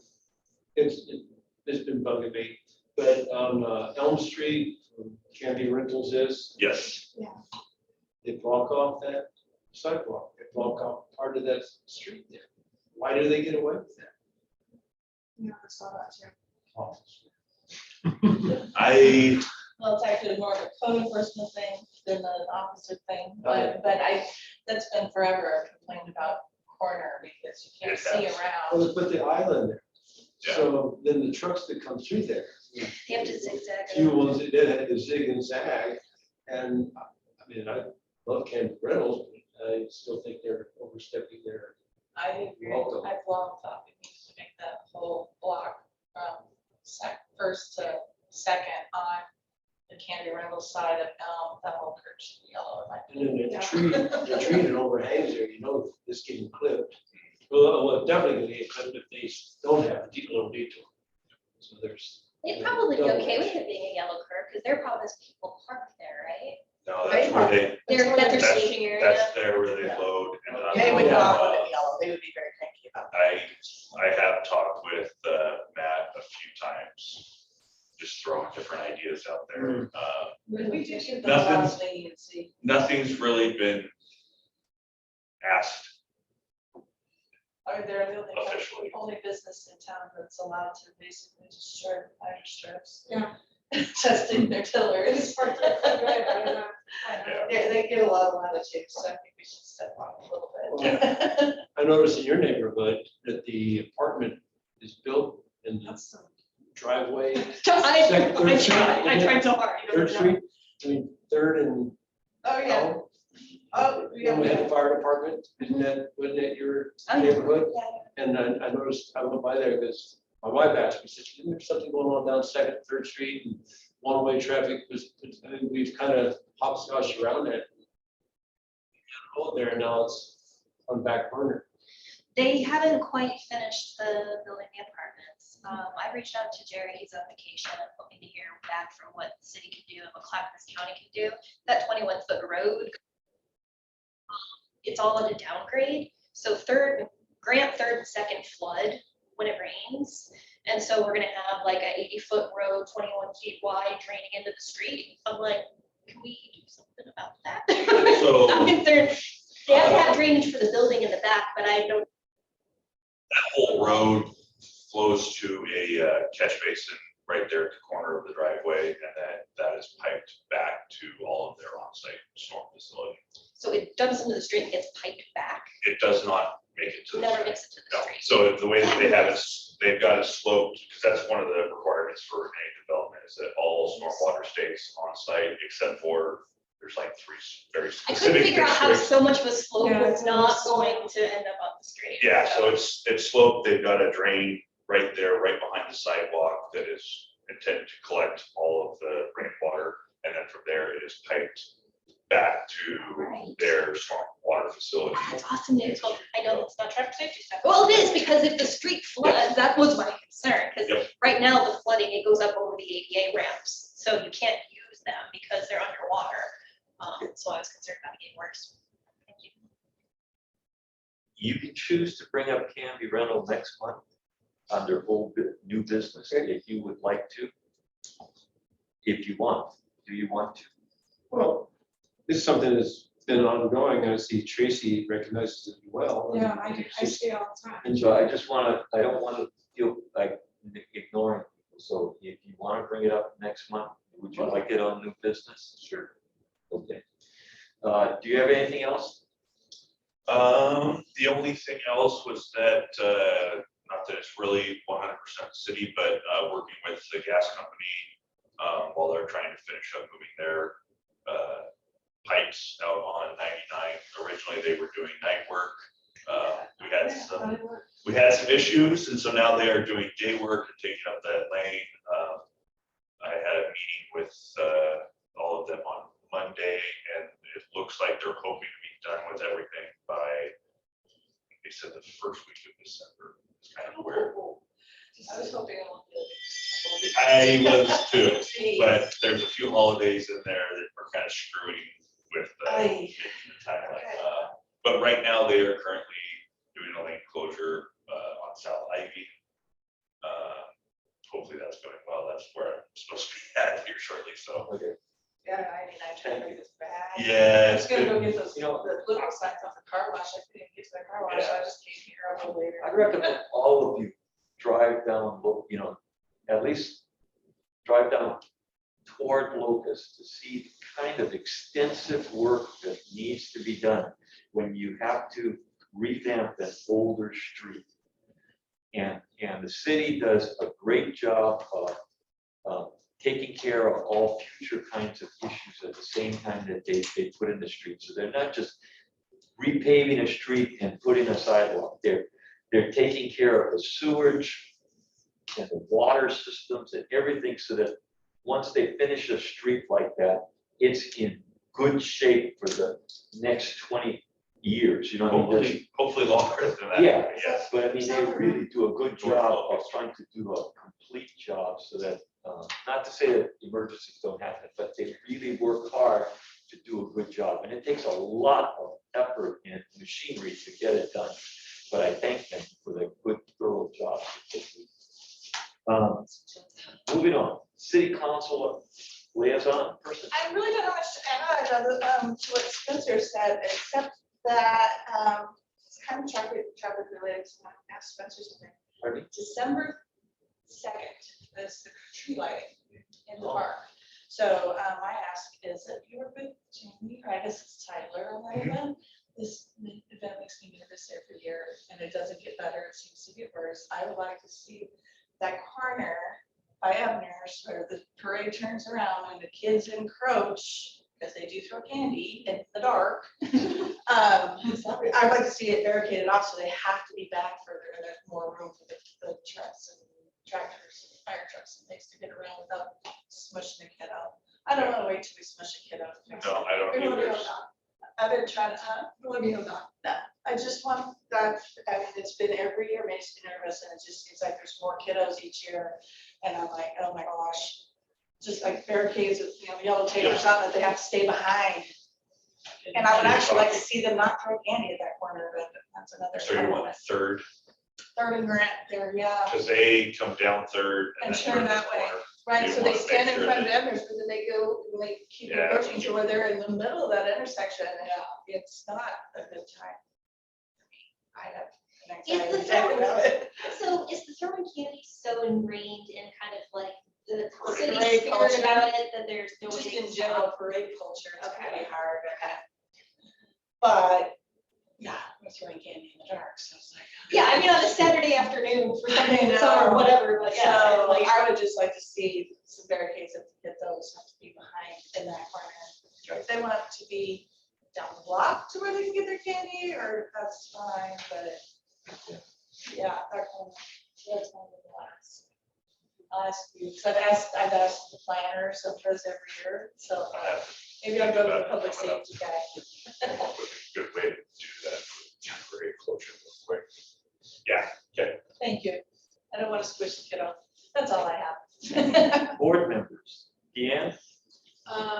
A problem that I noticed was at Berg Parkway 13th over by 99E, right next to Starbucks.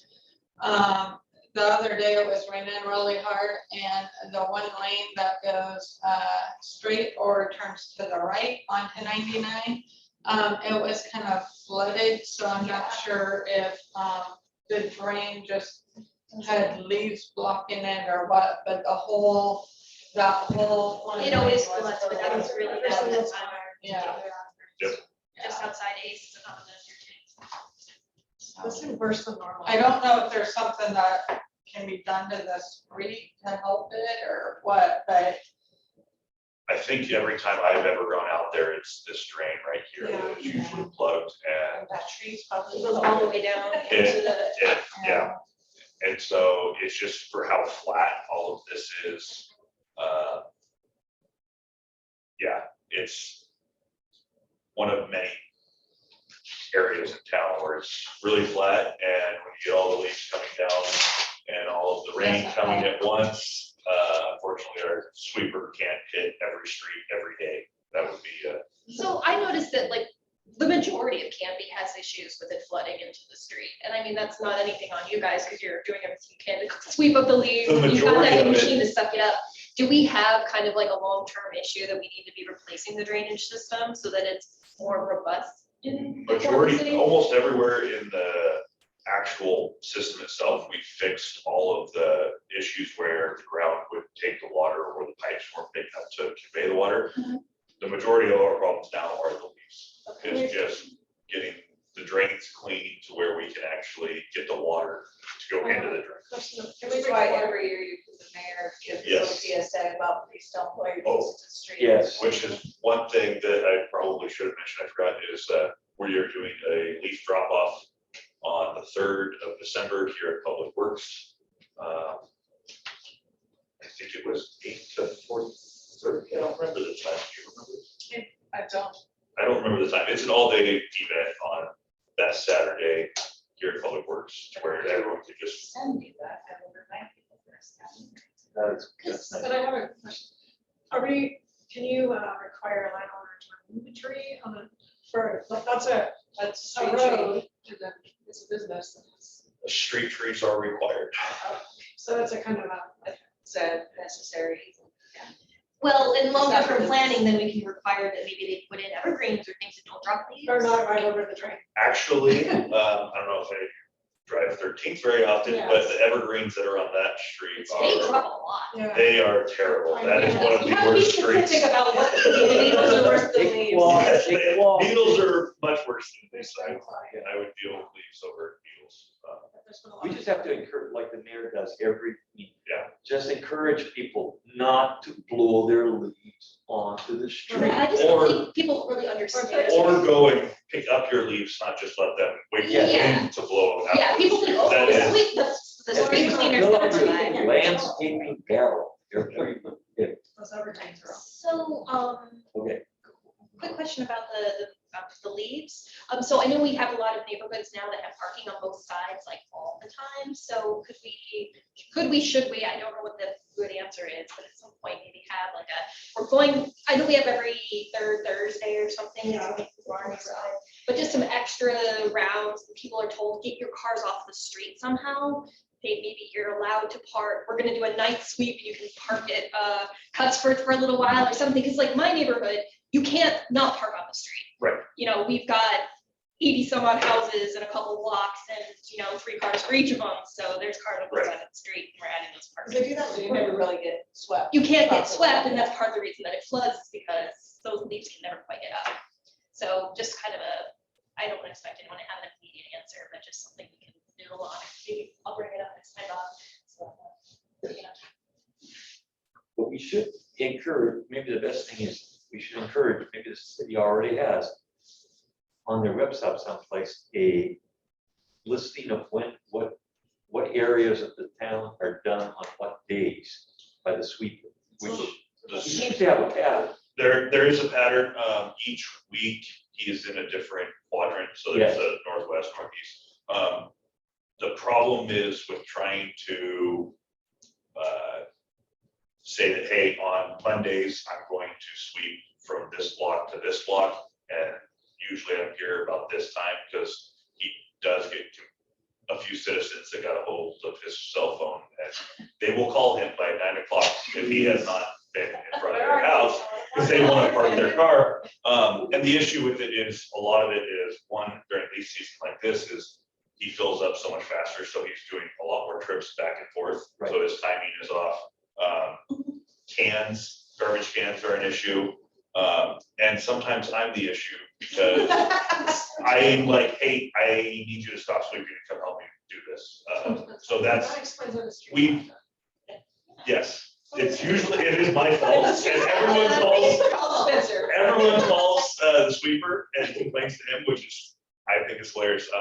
But a lot of the issues is that once we try to set that set time to where people can move their cars, there's always something that comes up. it And has to then, be a day and a wide stretch of time. like Yes. From 8 in the morning till 6 o'clock at night Yeah. or something. so I've been trying to come up with some ways because the number one issue that we're having right now is downtown around the Dahlia is, it used to be you could go and clean downtown first thing in the morning around 6 o'clock and it was super easy. And now it's actually one of the worst times of the day to try to get down there to clean all the leaves down there. So, and that's just like the one block right through there, but in different parts of town. we run But the they're same close thing. enough, we might be able to coordinate something to say, use the customer Right. parking lot, and in my neighborhood, we might be able to coordinate with the Zor Lutheran Church and say, hey, super duper sweet day, Yep. ask everybody to park in the lot over it or something, walk a couple blocks. Yeah. Well, you don't- at least the world will flood. Okay. But thank God we have a sweeper. Seriously, what I'm glad for that. You guys do great work, I really appreciate everything you all do. Okay, Gary Grant. I only brought up the complimenting on the solar panel stop sign. That's really cool. Mentioned the Candy Reynolds. I don't know what else I have to say. When the nightmare comes with the night bridges down, we're all in it together. I have one more thing. Now we're talking about this intersection real quick. A lot of kids are crossing from going to lunch. They're supposed to use the crosswalk at the 99 intersection, but nobody does. So I don't know if we're a sign would get people to go there or if it's gonna have to be like an Is there enforcement. any reason we can't make that a sidewalk? We have, Because it's too close to the existing intersection. Everyone walks through the 99. parking lot anyway. That was an issue before this commission a couple years ago. we've gone, this issue has been thorough. We went to the I went up, school yeah, I actually and remember we first went time. to the enforcement. I asked for a sign. There's also- Yeah, So there's rules that you can't be within so many feet of an intersection with another cross. Yeah. yeah, because I mean, to tell you the truth, It's there's not a crosswalk. There's It's not right a there. crosswalk. the crosswalk right here. Yeah. Yeah, but if you're in the school, you have to walk up a block to get across kids and aren't come doing back. that. They're You're not coming, doing that. if you come in, there's no reason, this is pure laziness on kids' part.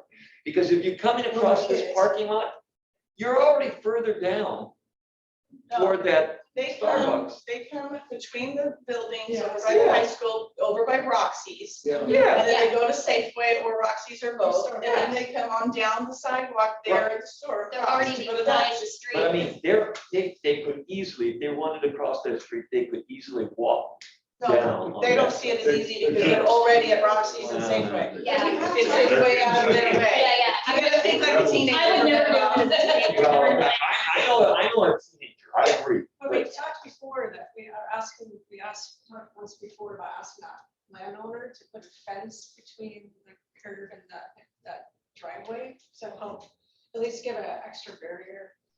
Because the kid's not gonna climb over a fence. No, they'll just cross at the driveway, which is, I would say. Yeah, they still go. They'll still cross at the driveway. What it comes down to. And It's a kid. what it comes down to is a report to the police officers. They need to have a blanket one day and just give all a bunch of kids tickets. For jaywalking. Jaywalking. Sounds like a lot of parents. Yeah, I was gonna say, I mean, you know, you I have a don't think whole bunch enforce of tickets, and people start to work, Minor they gotta thing. walk. Can we talk about the sign again though? Because there's signs like in Panama where you see like, it shows like a person running across the street and you say.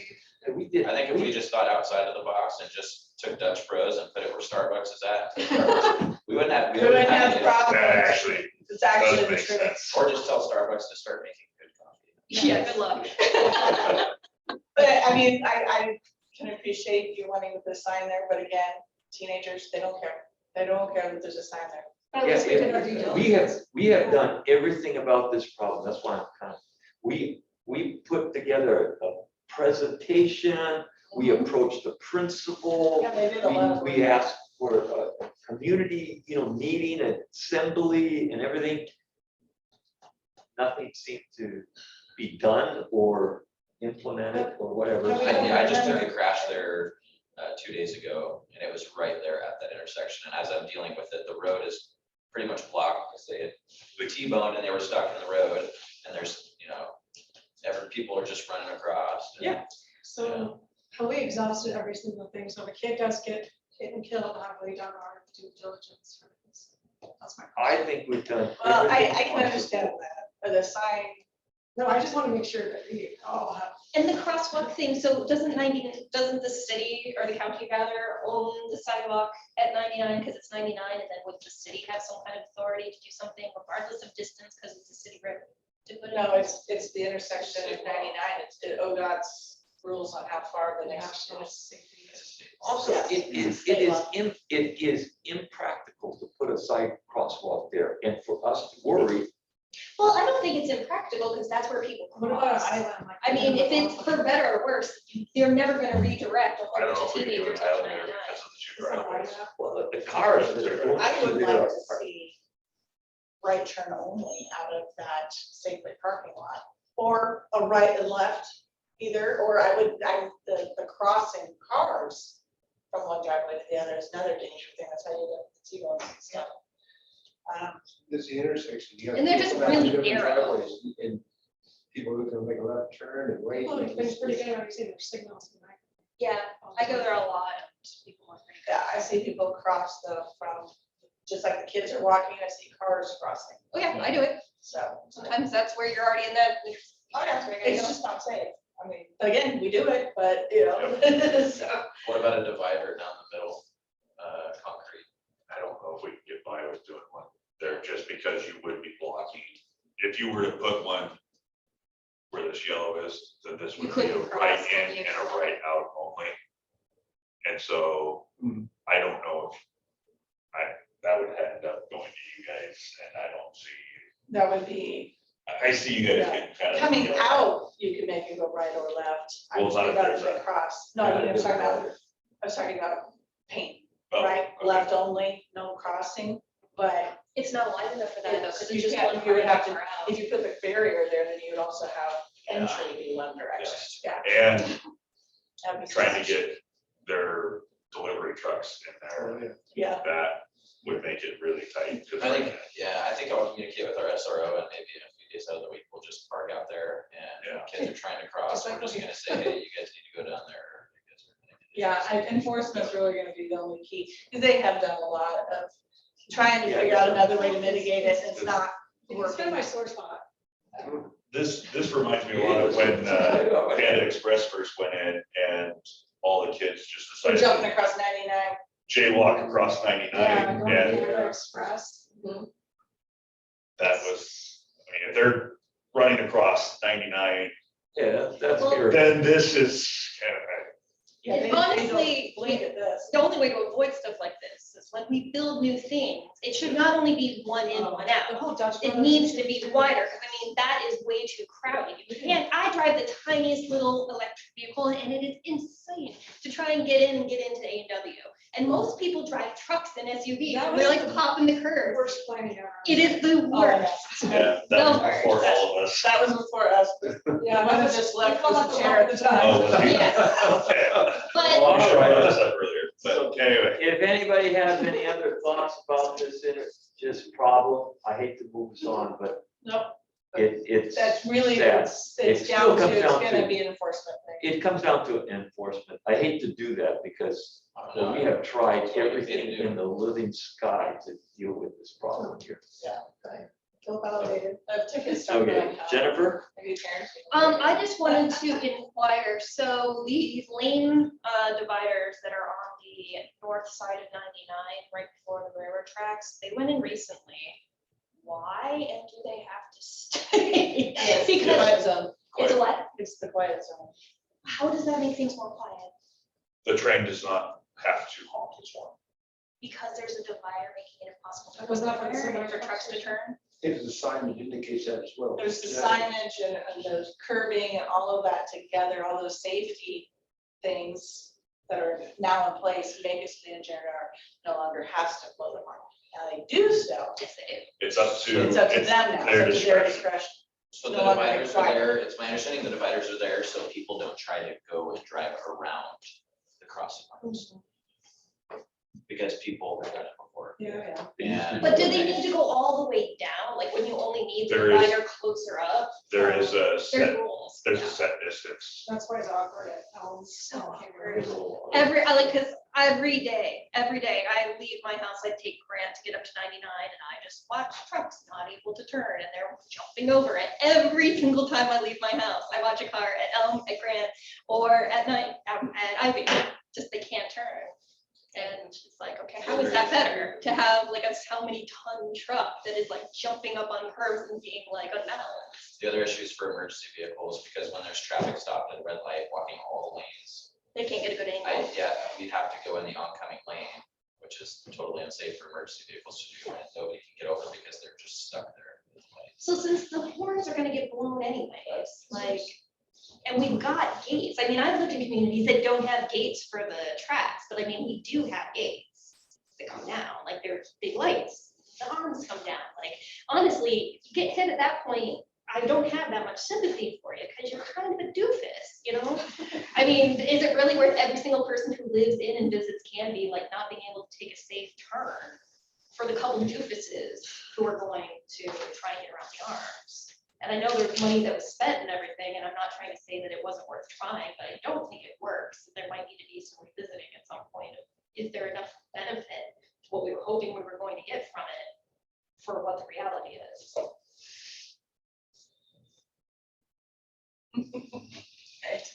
I was gonna say, this is a loaded, I don't know what the right answer for this one is. I will say, as far as trucks being able to make the corner, that is 100% due to the caliber of the truck driver. Mhm. I have seen multiple trucks make it no problem in great big 53 footers, Oh, sure.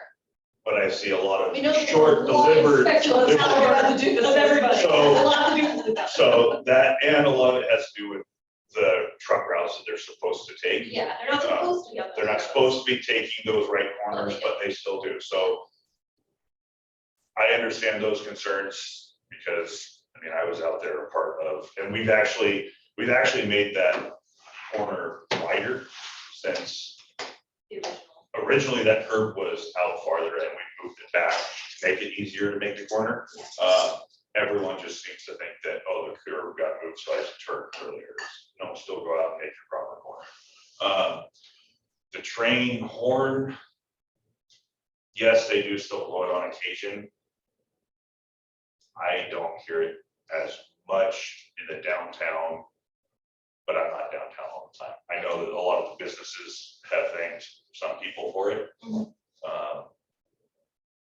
Yeah, I've heard feedback from businesses. I don't experience it by itself because I live on high and that's not part of the Exactly. So it's the same for me. I live just far enough away that I hear it when it's at Yeah. Barlow, Pine, everywhere else, so I can still hear a train, but when, I will say, when I'm downtown working somewhere, it is nice to be working next to the track and not have them Yeah. blow their horn. Yeah, the Amtrak didn't blow the horn when we Did did the not. opening for the, we did a They big went grand through twice opening. and they did not blow their They horn, didn't blow their horn. so. Jackie? Let's see. It's been an interesting month for me in town. I What? don't know what it is. It's been interesting in town for me driving around. Like, I actually was going down Southwest 13th and a car passed me and we were doing the speed limit. Like right by the fields at high school, like a car literally like passed us like it was like, I was like, whoa. I was surprised by that. I don't know how often that happens, but that's a first for me. And then, and the same thing happened over here at Second and South Ivy or North Ivy. The other day I was leaving for a flag by Wells Fargo there, and somebody just blew the stop sign. It's been a long time since I had a feeling he wasn't gonna stop because he was just going so fast that he just, I was like, and he's like, oh, and I'm like, really? Like you did not see that stop sign? And then also at the crosswalk on South Ivy, I think it's Second. A kid almost got hit by a bicycle because cars kept going through and nobody was stopping. Because the traffic was backed up. And then the cars looked to see if the kid was going across. I don't know if we can, I think I do crosswalks things there on occasion. Yeah, I just cited somebody the other day for doing that, but it's something.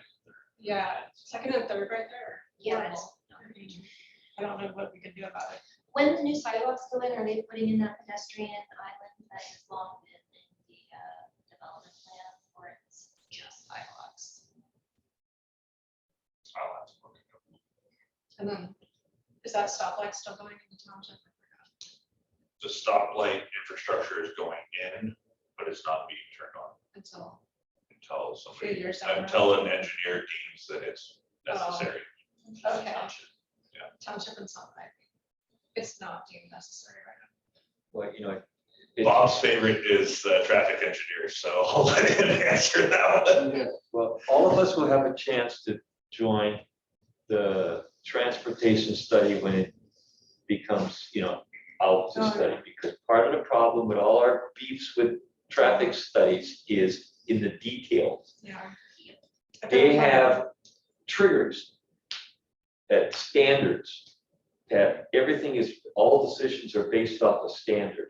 Presently, the streets of Canby are listed, I believe, I could be wrong, of a D, that the traffic problems can be up to a D level, which is so many minutes or seconds at an intersection, as opposed to an A, which means rather fast, that they would have to have good traffic flow.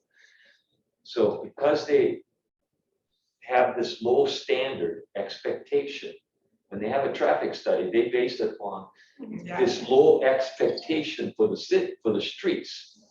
And so it comes back as okay, but it's not okay. But anyway, so part of it, us need to be involved in the traffic. Yeah, I was supported last time. So that we can deal with that. The Okay. only thing I have to talk more about. Go ahead. So, make shorter agendas. Yeah. Sorry. And then the crosswalk at Southwest 13th, I don't think Public Works were turning down that tree by the stop sign. People were still like not letting kids cross the street, or me, because I've been taking the crosswalk to get my mail because it's so busy. And people just they don't let you cross. It's, and then I was volunteer downtown for the Halloween thing. Is there a reason why we don't barricade the streets closing them up? Because people were going pretty fast down with all those kids. I was kind of, because I went to Thriftway right after work, and I was kind of surprised at how many people were out for. Yeah, it was There amazing. was- It was there was a amazing. lot of It was people out amazing, there. and I was surprised that we were allowing traffic to go down through the middle downtown where candy was being given out on both sides. And how fast people were really going, considering there were so many. Yeah, we only closed it the years that we did it, right? So why don't we do that? So we haven't done the parade in a while, we'll just let the trick or treaters go. But, It'd be nice to reconsider. That's actually why we didn't go. So it's like, that's great. Anything else? No, that's it. I got. The only other thing I had from my comments was, I wanted to follow up on that news article that I had sent to the city, to planning about the cities to sue the state over parking reform, environmental things. I sent it out to everybody, and planning commission and I went back at, planning department, Darren Harley and I went back and forth quite a few times. But he clarified that this particular state rules are not going to impact Canby now, because we are not in one of the metro area identified cities. So just outside of Metro. Well, there are different cities, even through the state, that you aren't in metro, but that I consider, there are some like Cornelius and Hillsborough and Grant Pass, Medford are considered metro area things. Canby is not within that metro area, so there's not. The reason why I was really concerned about this was because this would set up rules that says that new developments do not have to put out as much parking spaces. Yeah. Can you imagine? What they're saying is that they expect people to Use stop public using their transit, but we're cars just gonna and use magically hop on public a bus. transportation. And I'm saying, So excuse irritating to me. me, Canby doesn't have a, we are trying our best, but that's not considered, We're a bedroom enough. community and we're not connected to I mean, public transit. anyway. Yeah, at least planning department has given me an answer that says we're not involved. So- I am very glad to hear that. Thank you for the Yeah. update. So is there anything else for the order? All of you guys have been very patient and we've gone 2 hours and I'm trying to get you out of here by 10:30, I'm sorry. Thank you very much.